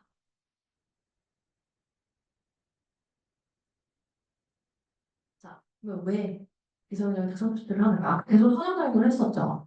왜 비선형적인 특성 추출을 하는지 한번 볼게요. 간단합니다. 데이터가 비선형적인 구조를 가지고 있으면 우리 인간의 거리가 어렵기 때문입니다. 그래서 아까 보면 선형 구조가 아닌 데이터에 아까 봤었던 첫 PCA 선형 문화를 적용한 모습이 이렇게 되는데요. 이런 데이터는 그럼 이렇게 할 수 있다고 칩시다. 근데 이 롱케이크는 대체 어떻게 해야 될까요? 이걸 선형적으로 우리가 솔직히 해낼 수 있을까요? 이렇게 생긴 걸 우리가 이제 스위스 롤 형태라고 하더라고요. 그래서 이걸 할 때 등장하는 게 그 비선형적 특성 추출을 왜 하는지 설명할 때 이 스위스 롤이 많이 예시로 등장하게 됩니다. 자, 왜 비선형적 특성 추출을 해야 되는지, 왜 비선형적 구조를 가지고 있으면 데이터가 분석하기 어려운지 한번 그림으로 보도록 할게요. 실제 데이터가 이 왼쪽 그림을 보시면 이런 식으로 A, B, C, D, E가 되게 다양하게 되어 있습니다. 네, 아까 거리를 측정한 아까 그 질문 줬던 것 중에서 거리를 측정하는 방법 중에 뭐 유클리디언도 있고 지오데시 뭐 이런 방법이 있는데 이렇게 하게 되면 원래 데이터 벙크의 분포가 잘 반영되지가 않죠. 그리고 요 옆에 오른쪽 그림을 보게 되면 스스로 같이 생긴 요 동글동글한 랭귀지 같이 생긴 여기에서 유클리디언 디스턴스로 거리를 계산하게 되면 실제 거리는 요 평분상으로 쫙 펴봤을 때 굉장히 멉니다. 지오데식하게 했을 때입니다. 근데 유클리디언 했을 때 갑자기 작아져요. 그래서 여기서는 사실 차원으로 가면 아까 차원의 저주가 씹어낸다고 얘기를 했을 거리에 관련해서 거리 방법이 힘들다. 차원의 저주가 생기면 거리 분석 방법, 차원 저주가 생기면이 아니라 차원이 되면 거리 분석 방법을 적용하기 힘들다라고 얘기를 했었잖아요. 그래서 그런 그룹들이 여기 스위스로 같은 형태에 적용이 되게 됩니다. 정상에는 유의미한 거리를 측정하기가 어렵다는 거죠. 각 방법부터 달라질까요? 자, 그래서 이런 것들을 해결하기 위해서 다양한 보안 방법들이 나오는데요. 그 중에 하나가 이제 kernel PCB입니다. TPC라는 거 얘기를 하고 이건 뭐냐면 D 차원의 데이터를 D 차원보다 큰 D 플러스 알파의 차원으로 새로운 차원의 피처 스페이스로 매핑을 시킨 다음에 매핑을 시킨다는 건 말 그대로 지도를 그린다는 거죠. 데이터 지도를 그린다는 거예요. 이렇게 해서 그 다음에 PC를 시작하는 실시한 방법입니다. 결국에는 컬 함수 지난 시간에 했잖아요. 비성형 함수의 컬 함수와 PC를 합친 내용을 보시면 돼요. 그래서 보면 제 생각에는 왼쪽 그림보다 오른쪽 그림이 좀 더 잘 와닿는 것 같은데 2차원 스크립트 것을 보게 되면 제대로 된 분포가 잘 안 보이죠. 실제 분포는 3차원에 있을 때 이 데이터선에 분포가 좀더 직관적으로 우리 눈으로 봤을 때 잘 보인다고 할 수 있습니다. 그래서 이걸 할 수 있는 방법이 KPCA라고 보면 될 것 같아요. 자, 지난 시간에 SQL 했었는데 여기서 비슷한 아이디어를 한다고 보시면 돼요. 어차피 다커널 함수를 쓰기 때문에 이건 어떤 역할을 하냐면 데이터를 차원에 매핑시키는 역할을 하는 함수입니다. 그래서 저 차원에서 선형으로 분류되지 않았던 것들을 차원에서 선형으로 분류될 수 있게 만듭니다. 그래서 이 커널 K는 이런 식으로 정의가 되는데요. 여기는 어떻게 이렇게 유도가 되는지는 넘어가도록 하겠습니다. 여기서 짚고 넘어가야 될 건 고차원에서 분선을 가장 크게 하는 직선은 저차원에서는 선으로 보인다라는 걸 우리는 입력을 하고 커널 함수와 커널 트릭을 사용을 하게 되는데요. 자, 이 커널 트릭은 고차원 매핑, 여기 이름이 트릭이잖아요. 그래서 실제로 매핑, 고차원 공간에 매핑을 하는 게 아니라 고차원 공간에서 내적 결과, 수식을 잠깐 보면 스포츠해서 내적을 시키잖아요. 이 내적 결과를 계산하는 방법을 사용합니다. 그래서 이걸 실제로 고차원 공간에 명시적으로 매핑을 하면 계산 비용이 엄청 높아지는데 그렇지 않고 이 커널 함수를 이용한 커널 트릭을 통해서 효율적인 방법으로 고차원에서의 내적 결과를 계산하는 방법을 사용합니다. 그래서 커널 함수는 간단히 하고 넘어가자면 자, 커널 함수 k, x, i, xz는 부터 xi, xz의 고차원 매핑 후 내적을 직접 계산합니다. 식에서 볼 수 있죠. 자, 그래서 이를 통해서 명시적인 고차원 매핑 없이도 고차원 공간에서의 계산을 효율적으로 수행할 수 있다. 입니다. 자, 요 KPDA KPCA 제가 사실 KPCA를 할까 말까 고민했는데 일단 빼지는 않았습니다. 아까 우리 LDA 디덕스 방법을 봤잖아요. 네, 거기서도 이제 PCA와 똑같이 커널 함수를 적용을 시킬 수 있어요. 그래서 이제 커널 함수를 이용해서 마찬가지로 D 차원의 데이터를 D 차원보다 큰 D 플러스 알파 차원의 새로운 피처 스페이스로 매핑을 시킨 다음에 LDA를 실시하면 이게 KPDA. 그래서 커널 함수가 PC에 적용되면 KPCA이고 LDA에 적용되면 KPDA가 되는 거죠. 자, 그 다음에 이제 우리가 비선형에서 제일 중요한 내용 중에 하나인데요. 매니폴드 러닝이라는 내용이 있습니다. 네. 자, 여기는 매니폴드라는 건 데이터가 존재하는 공간인데요. 전체 공간 중에서 데이터가 특정한 형태를 분포하고 있는 공간의 부분 집합입니다.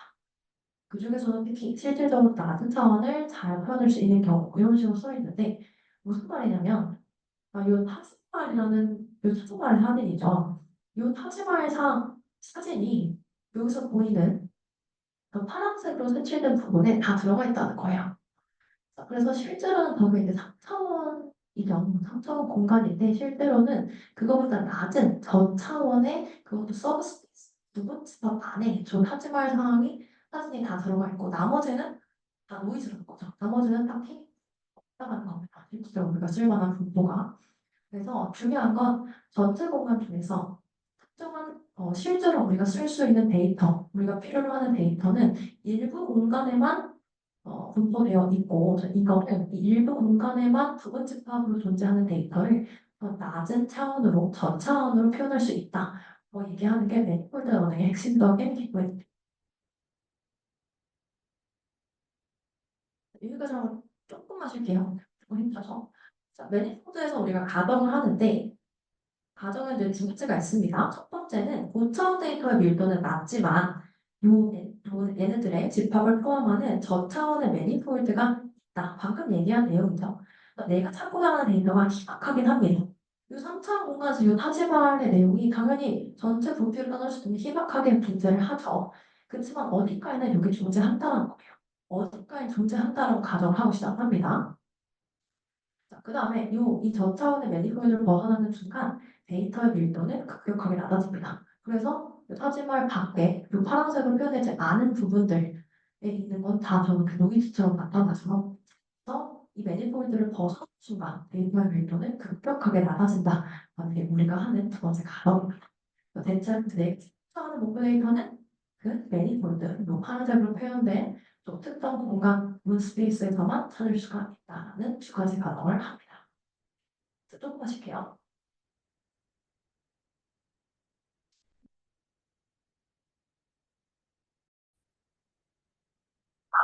저도 지금 어느 정도 지금 빨리 영어로 혹시 뭐 오늘 급하게 다르지 않아서 좀 더 하고 싶은 부분이 있다면 저한테 개인적으로 얘기해 주세요. 빨리 가볼게요. 우리가 그 매니포드 옵션을 그 두 가지 가져온 거고요.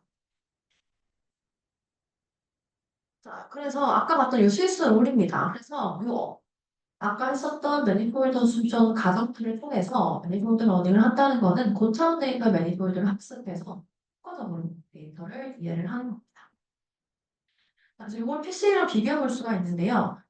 아이소맵이라는 건 매니폴드 러닝의 한 가지 방법인데요. 이렇게 하게 되면 되게 깔끔하게 데이터가 이렇게 축소가 됩니다. 근데 PC를 그냥 하게 되면 PC라는 건 그냥 선형 수준을 납작하게 만든다는 거. 이렇게 겹치게 돼서. 그래서 사실 이걸 방지하려면 아까 커널 함수를 사용해서 PH를 할 수는 있어요. 근데 다른 방법이 비선형성을 이용을 해서 이거를 가장 잘 표현할 수 있는 형태의 평면을 찾는 겁니다. 이건 지금 3차원이잖아요. 그래서 이걸 제일 잘 표현할 수 있는 이 종이 하나를 3차원 공간에 이렇게 넣는다고 생각하시면 돼요. 그래서 이거를 이렇게 딱 빼보면 뭐 예를 들어 데이터가 물감처럼 묻어난다고 하면 그런 식으로 아이소모의 형태로 식으로 표현이 되는 겁니다. 아이소백이 뭐냐? 간단하게 볼게요. 아까 우리 유클리디언과 지오데식 이 두 가지의 거리 구하는 방식을 한번 잠깐 봤었잖아요. 네, 아까 스스로 케이스에서 볼 수 있듯이 이 유클리디언 디스턴스는 데이터상의 실제거리라고 어렵기 때문에 아이소백이라는 방법에서는 지오데식을 기준으로 데이터를 완전히 펼쳐서 거리를 구하게 됩니다. 그래서 MDS는 이제 유클리드 디스턴스를 그대로 사용하죠. 여기서 이제 지오데식 디스턴스를 적용한 MDS가 아까 거리를 기반으로 하는 거잖아요. 그걸 확장판이라고 보면 돼요. MDS를 막 비선형적으로 옮겨 느끼게 하고 싶습니다. 아이소맵의 과정인데요. 이거는 깊다 복잡하니까 짧게만 볼게요. K는 같은 이제 이웃들 주변에 있는 K개의 인적 포인트를 구합니다. 이웃들의 개수가 몇 개인지 여기서 K는 우리가 정하는 할법합니다. 그래서 이 이웃들을 기반으로 웨이트를 적용을 해서 이 제곱의 그래프 형성을 합니다. 그래서 이때 웨이트는 연결된 포인트의 거리에 대한 거리고요. 네. 자, 그래서 숄트 스페이스의 거리를 계산하게 됩니다. 가장 짧은 이 C에서 볼 수 있듯이 가장 짧은 거리를 계산하는데 이때 우리가 지오메트릭 디스턴스를 구하게 되는 거죠. 여기서 제일 효과적인 건 사실 플로이드 알고리즘이라고 알려져 있습니다. 자, 이렇게 그 이후에 3에서 구한 요술지 스페이스의 거리를 구해서 디스턴 매트리스를 최대한 보존하면서 아까 MDS에서도 거리를 최대한 보존하는 게 관건이라고 했잖아요. 그걸 최대한 보존하면서 저차원 공간으로 매핑을 하는 걸 아이소 맵 방법이고 합니다. 자, 그 다음 한 가지 더 방법이 있는데요. LLD라는 방법, 폴리리니어 인베딩이라는 방법인데 여기서 우리가 가정을 하는 거는요. 비선형적인 대체도 컬에서는 국소적인 부분에서는 선형성을 가진다는 거죠. 비선형적인 데이터인데 국소적으로 보면 어떻게든 선형적으로 볼 수 있다라는 거예요. 다른 말로 하면 고차원선에서는 로컬, 국소 부분에서는 선으로 이뤄볼 수 있다는 거죠. 선형적이라는 건. 그래서 어떻게 하는 방식이냐면 일단 첫 번째로 자, 각자의 데이터 포인트 뭐 XI라고 한다면 이 XI의 이웃들을 찾습니다. 이웃들을 J라고 할게요. 그래서 이 이웃들 XJ들로 XI를 다시 만들 수 있게끔 하는 가정집을 분모합니다. 자, 이걸 어떻게 구하는지는 뒤에 나오는데요. 오늘은 여기서 잠깐 스킵하도록 할게요. 그래서 차원이 낮아져도 이 가정집의 W를 최대한 보존할 수 있다. 아까 PCS 분상과 비슷하죠. W를 최대한 보존할 수 있는 W는 아니고 네. 차원 적게 Y를 구하게 됩니다. 구체적인 방법은 사실 뭐 누구나 있는데 잘 표현되어 있고요. 설명되어 있고요. 구체적인 게 궁금하시면 다음 시간에 저랑 생각을 해봐요. 예. 제가 너무 빨리 하나요? 해도 되죠? 네. 자, 그 다음에 한 가지 방법은 TSNE, 뭐 TSN이라고 얘기를 하는데 자, 요 SN이라는 방법은 Stochastic Neighbor Inspecting의 약자입니다. 아까 봤던 LLE의 경우에는 우리가 이웃을 찾는다고 했잖아요. 원래 데이터를 복원할 수 있는 네이버를 찾는다고 했죠. 여기서 이제 가정수 벡터 O의 발을 찾는 거고. 자, 그래서 LLE에서는 가장 가까이 있는 이웃 데이터를 찾습니다. 그래서 이웃 개수가 Kn에서 K가 5개라고 할 때, 가장 가까운 5개의 이웃은 항상 앞이잖아요. 여기서 밝은 파란색이죠. 근데 SN의 경우에는 이웃을 찾을 때 확률적으로 접근합니다. 그래서 여기 보면 T에서 T가 T분입니다. 그래서 이 T는 확률적으로 접근하는 게 한 가지 포인트인데요.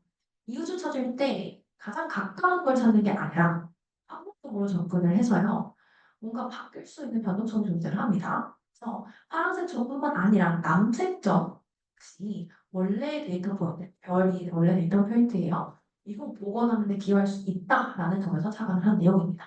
그래서 가장 가까운 데이터 외의 것도 확률적으로 이웃으로 접근하게 됩니다. 이렇게 파란색과 남색의 차이로 LLE와 SNE를 구분해 볼 수가 있고요. 자, 좀 더 자세하게 얘기를 해보면 이거는 조금 짚고 넘어갈게요. 자, 이 SNE는 T 말고 SNE만 보면요. 고차원에서 I 이웃으로 Z를 뽑을 확률과 저차원에서 I 이웃으로 Z를 뽑을 확률을 Z가 아니라 J죠. J를 뽑을 확률을 최대한 비슷하게 만드는 게 쓴 방법입니다. 자, 그래서 이건 이제 KL 다이버전스를 사용을 하는데요. 이거 우리 머신러닝을 위한 수학 1에서 다룬 것 같습니다. 그래서 이 고차원과 저차원 사이를 최소화하는 게 S의 목적인데 이걸 위해서 우리 이제 플러스 엔트로피랑 뭐 로스 펑션 이런 거 활용해서 KL 다이버전스를 계산하는 거 해봤잖아요. 그래서 이런 걸로 이 두 개의 차이를 최소화할 수 있게 두 확률 분포 사이에 KL 다이버전스를 최소화할 수 있게 계산합니다. 자, 근데 여기서 이제 크라운 프로블럼이라는 게 존재를 하는데 이게 뭐냐면 자, 스에서는 전체하고 현을 분포가 정규분포입니다. 가우시안 분포. 근데 가우시안 분포는 여기서 이제 빨간색으로 분포에서 되어 있는데 비율이 급격했어요. 상대적으로 급격하다는 거죠. 주방에서 조금 멀어져도 확률이 희박해집니다. 그 꼬리가 얇죠. 그래서 파란색과 비교했을 때 꼬리가 얇죠.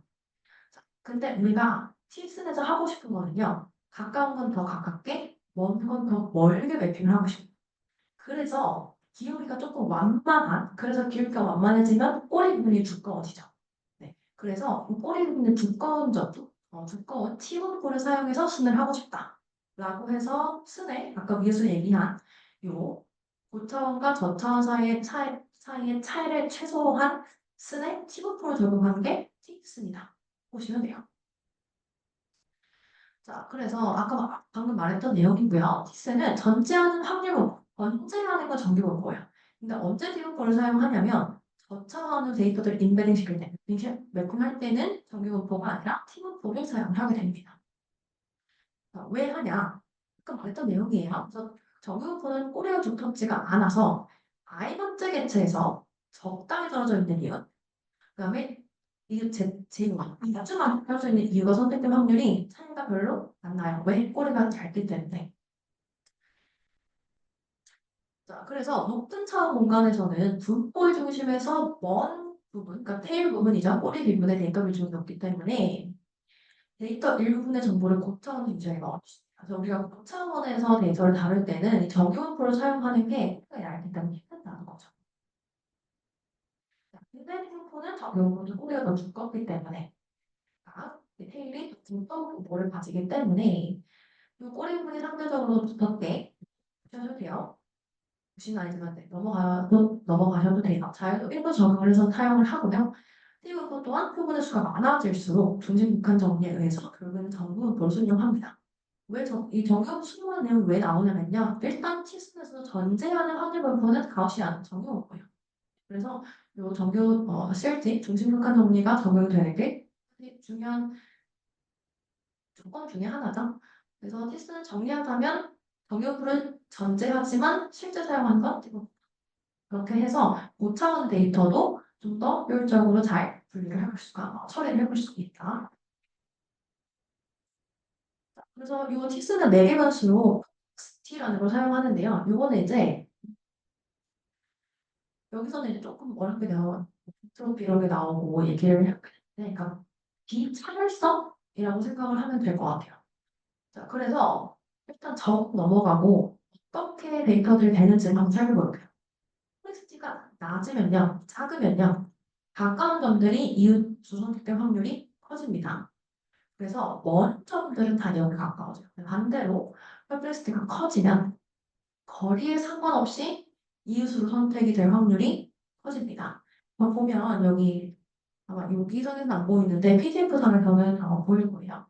보면 지금 위에 있는 데이터는 퍼플렉스티는 49.5이라고 있고 밑에 있는 게 18.93이죠.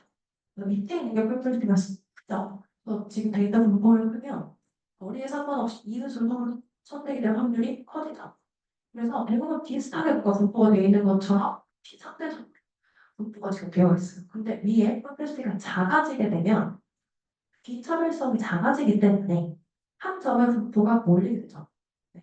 그래서 가까운 점들의 이웃을 선택될 확률이 커진다는 건 그냥 다 비슷하게 보는 확률이 다 커진다는 거예요. 이게 잘 와닿지 않으신다면 이렇게 얘기하면 되면 여기 이제 사람들이 이렇게 있죠. 펄플시티가 낮은 거는 남자와 여자로만 구분하는 거예요. 그럼 딱 반반밖에 안 되죠. 자, 근데 펄플시티가 커지면 남자 여자가 아니라 학번을 구분하는 거예요. 그러면 좀 더 분포가 다양해지겠죠. 이렇게 이해하시면 될 것 같아요. 좀 다양하게 하는 게 펄플시티가 커지는 좀더 뭉뚱그려서 보는 거, 뭉뚱뭉뚱하게 보는 게 펄플시티가 낮아지는 거 보시면 될 것 같아요. 그래서 이 펄플시티를 통해서 얼마나 지역적으로 구조를 가정할 건지를 우리가 선택을 할 수가 있습니다. 그래서 조절이 가능하다. 그래서 아까 말했듯이 이 티스는 확률을 계속 가져가는 유지를 하는 보존을 하는 상황函수 방법이라고 했잖아요. 이거를 실제로 돌리게 되면 아까 말한 아이소베프 이렇게 되게 되는데 확률이 비슷한 애들끼리 이렇게 모이게 됩니다. 확률을 기준으로 비슷한 애들이 이렇게 모여요. 만약에 퍼플렉시티가 커지면 이게 좀 더 세분화되겠죠. 근데 퍼플렉시티가 낮아지면 지금 뭐 하나, 8개, 7, 8개 정도의 그룹이 있는데 퍼플시티가 낮아지면 그룹이 또 뭉뚱그려지겠죠. 두세 개로 확 줄어들겠죠. 네, 이런 식으로 퍼플시티가 적용이 되는 걸로 보시면 됩니다. 네, 안녕하세요. 지난 시간에 이어서 비선형적 특성 추출 마지막 내용을 얘기해 보도록 하겠습니다. 마지막 부분은 UMAP에 대한 내용인데요. UMAP은 Uniform Manifold Approximation and Projection의 약자로 사실 티슨과 굉장히 유사한 접근이기는 합니다. 그런데 앞에서 티슨이 확률적으로 접근을 했다면 UMAP은 토포로지컬, 그러니까 위상학적인 접근을 한 방법이라고 보시면 됩니다. 다시 말하면 이 위상학적으로 접근을 했다라는 건 데이터 포인트 간의 데이터 포인트 간을 연결시켜서 네트워크의 연결을 표현을 했다라는 말인데요. 네, 이걸 어떻게 이루어지는지 한번 뒤에서 오픈 커버라는 개념을 가지고 살펴보도록 하겠습니다. 이 웹에서는 이 두 포인트가 연결되었는지 판단하기 위해서 각 데이터 포인트를 중심으로 원을 그리고요. 여기서 데이터 주위를 감싸고 있는 조금 흐릿한 원이 있죠. 이 원들끼리 포개지는 점들에 대해서 두 점이 연결되어 있다고 생각을 합니다. 자, 그런데 이 연결들이 포개어지고 있는지 아닌지 여부로 연결 여부를 결정을 한다면 이 원의 반지름이 중요하겠죠. 왜냐하면 이 반지름이 너무 작게 되면 작고 고립된 연결들, 네트워크들, 즉 클러스터를 생성하고 유도를 하게 될 것이고 너무 크게 만들면 모든 데이터 포인트들이 다 연결되게 만들 수가 있기 때문에 이 원의 반지름을 적절하게 설정을 하는 게 중요해집니다. 그래서 이 UMAP은 이 문제를, 이 원의 반지름 설정하는 문제를 각 포인트에 n번째로 가까운 점, n's nearest neighbor 까지의 거리를 바탕으로 포인트마다의 반지름을 로컬리하게 선택을 하는데요.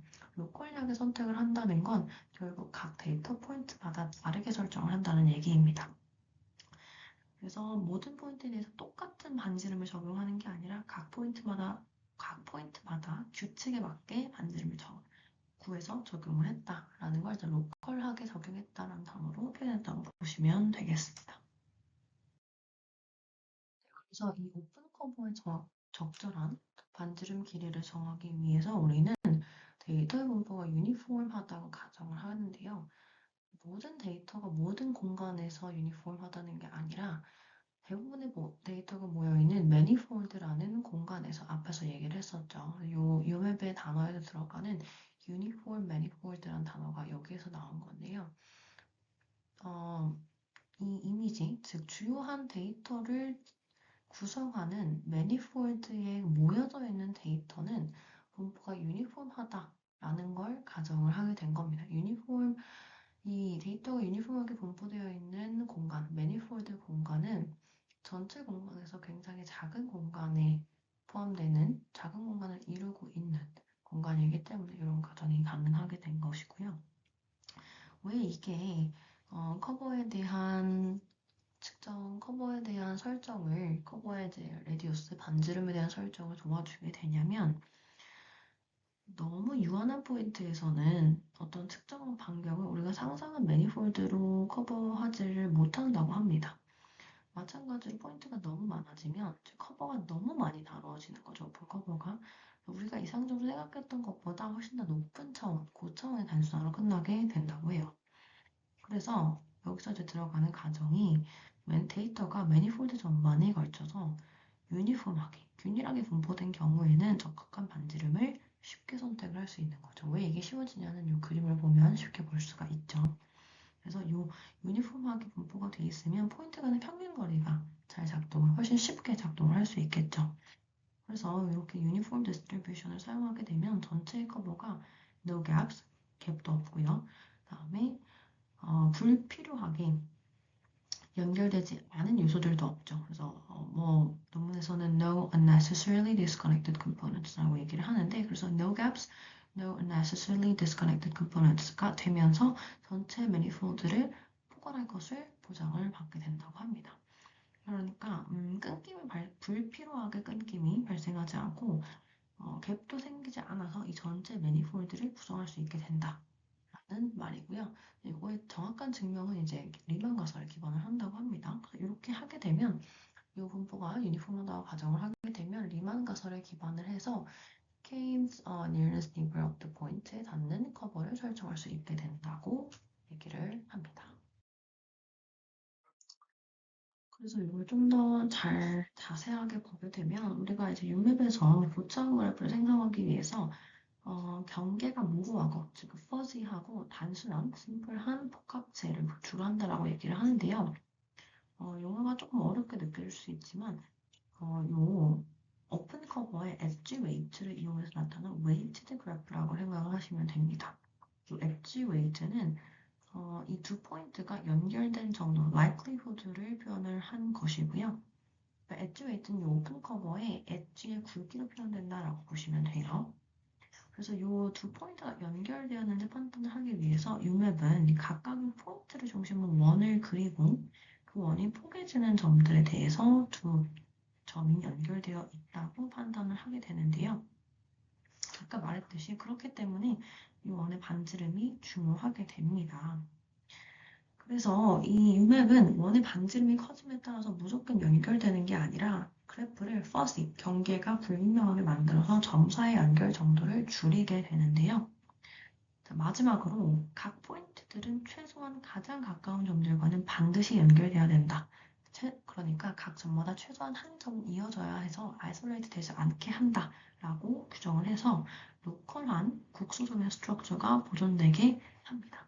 이러한 내용, falsification, local connectivity assumption을 이용해서 로컬한 스트럭처가 보존되면서도 글로벌한 스트럭처가 표현될 수 있도록 이 로컬과 글로벌 사이에 밸런스를 맞출 수 있도록 설정을 하게 됩니다.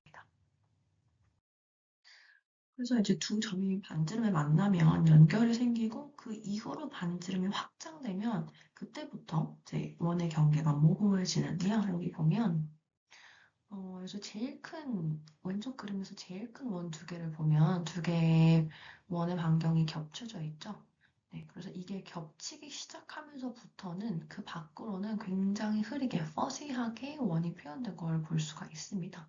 네, 이런 식으로 원의 경계를 반지름이 이제 서로 겹치게 되면 그때부터 원의 경계가 모호해지는 이런 기법으로 이제 원의 경계가 모호해질수록 반지름이 겹쳐도 엣지가 생길 확률이 낮아지고 생겨도 엣지 웨이츠가 약해지는 엣지의 굵기 차이를 두는 방식으로 포스피케이션, 로컬 커넥티비티를 가정을 한다고 보시면 됩니다.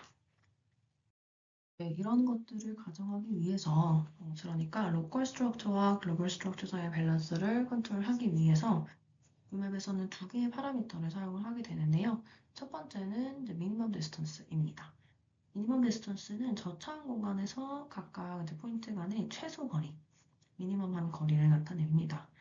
결국에는 UMap이 포인트들을 얼마나 촘촘하게 묶을지를 조절을 하는 거죠. 그래서 만약에 미니멈 디스턴스 최소 거리가 작으면 훨씬 더 촘촘하게 물이 지어 있게 될 것이고, 그러니까 촘촘하게 물이 지어 있게 된다는 건 이 점들의 뭔가 브로드한 토포로지컬 구조를 유지하는 방향으로 연결이 될 것이고, 만약에 값이 크다면 포인트들이 상대적으로 느슨하게 퍼져 있게 되겠죠. 그래서 이 그림에서도 지금 볼 수 있듯이 미니멈 디스턴스의 값이 커지면 이 전체적인 구조가 뭔가 퍼져 있는 형태로 형성이 포함이 된다라고 보실 수 있습니다.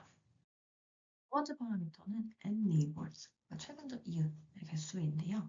사실 이게 가장 중요한 UMap에서 쓰이는 가장 중요한 파라미터이고요. 말 그대로 이제 가장 가까운 최근접한 이웃들의 숫자를 나타내는 겁니다. 자, 여기서 중요한 건 이 값이 n neighbors의 값이 작으면 로컬 스트럭처에 집중을 하게 되고요. 즉 국소적인 그런 구조에 집중을 하게 되고요. 값이 크게 되면 점차 로컬한 구조를 잘 표현할 수 있게 됩니다. 너무 작아도 안 되고 너무 커져도 안 되는 그 중간에 적절한 값을 잘 찾는 게 중요하다는 얘기가 되겠습니다. 앞에서 봤던 티슨이랑 비교를 한번 해보면 일단 티슨은 일반적인 차원축소 기법으로는 사용하기가 어렵습니다. 왜냐하면 2차원, 3차원에서 이제 시각화 목적으로 사용하는 것이 초점이 맞춰져 있기 때문에 그렇고요. 또 하나의 중요한 건 초계값을 랜덤으로 선택을 하게 됩니다. 그란즉슨 실행할 때마다 벽표 형태가 바뀔 수 있다는 내용이고요. 그리고 UMap에 비하면 상대적으로 실행 시간이 굉장히 오래 걸린다는 큰 단점이 있습니다. 또 하나, 전역적인, 즉 글로벌한 데이터 구조를 유지하지 않기 때문에 클러스터 내에 거리만이 유효한 특징이 있습니다. 이건 UMap도 마찬가지이지만 데이터 간의 거리가 실제 거리를 당연히 의미할 수가 없고요. 그에 반해서 UMap은 가장 중요한 장점은 빠르고 메모리가 적게 된다는 거죠. 즉 성능이 좋다는 건데요. 왜 그러냐면 각 데이터에 대해서 아까도 말했지만 nearest neighbor, 최근접 이웃의 데이터에 대해서만 계산을 하기 때문에 그렇고요. 그리고 한 가지 특징은 글로벌한 전역적인 구조를 더 잘 유지한다는 장점이 있습니다. 그래서 멀리 떨어진 데이터끼리의 결합 확률은 점차 0에 가까워진다는 특징이 있습니다. 이거에 이제 한번 좀 더 자세하게 비교를 해보면 일단 테스는 매개 변수로 무차별성, 데이터의 복잡성을 의미하는 perplexity를 사용을 하지만 UMap에서는 매개 변수로 근접 이웃들의 개수, number of nearest neighbors를 사용을 하게 되고요. 또 이제 로스트 펑션으로 이제 KL 다이버전스를 사용을 하게 되는데 티슨의 경우에는 UMap 같은 경우는 크로스 엔트로피 코스트 펑션을 사용을 하게 됩니다. 이건 이제 머신러닝 위한 수업에서 우리가 다뤘었죠. 그래서 이 크로스 엔트로피 코스트 펑션을 사용하면 좋은 게 뭐냐면 KL에서 이제 KL 다이버전스에서 플랫하게 죽여버리는 부분도 지금 그래프를 보면 그 부분이 살려져서 표현이 되고 있죠. 이러한 장점이 있을 수 있고요. 세 번째로는 아까도 얘기했듯이 티슨의 경우에는 초기값이 랜덤하게 랜덤 노멀 이니셜라이제이션이 적용이 되지만 UMap에서는 이것이 적용되지 않는다는 차이점이 있습니다. 그리고 첫 번째로 말했었던 건데 첫 장에서 티슨은 기본적으로 스토캐스틱한 확률적인 접근이 되지만 UMap은 토포로지컬 접근이 되기 때문에 확률적인 접근을 하게 되면 로컬한 영역을 유지하는 데 용이가 하지만 전체적인 구조를 표현하기는 좀 어렵습니다. 반대로 UMap 같은 경우는 토포로직 접근을 통해 위상학적인 접근을 통해서 전체적인 구조를 유지하는 데 용이한 그런 방법이 될 수 있다라고 보시면 되겠습니다. 그래서 이런 식으로 우리가 그림으로 확인해 볼 수가 있는데요. 확실히 티슨보다 UMap에서 글로벌한 어떤 전체적인 구조가 좀 더 잘 나와 있고, 테슨에서는 로컬한, 좀 더 느슨하게 퍼져져 있는 로컬한 내용이 좀 더 잘 표현이 되어 있다고 확인을 해볼 수가 있죠. 이 장에서도 마찬가지 내용을 좀 더 뚜렷하게 확인을 해볼 수가 있습니다. 유럽에서는 전체적인 형상의 구조가 잘 갖춰져서 글로벌한 구조가 좀 더 잘 갖춰져서 나와져 있다면 테슨 같은 경우는 어떤 지역적인 로컬한 구조가 좀 더 자세하게 나와 있죠. 그래서 이런 부분에서 차이가 있을 수도 있습니다. 네, 이제 다 다뤄봤고요. 마지막으로 서머리로 간단하게 짚고 넘어갈게요. 오늘은 이제 차원 축소에 대해서 했는데요. 차원 축소는 비단 비지도 학습적인 영역만 해당되는 게 아니라 지도 학습적인 영역에도 포함이 되면서 이 지도 학습, 비지도 학습 전반에 걸쳐서 다양한 방법들이 존재를 하게 된다고 말을 했었는데요.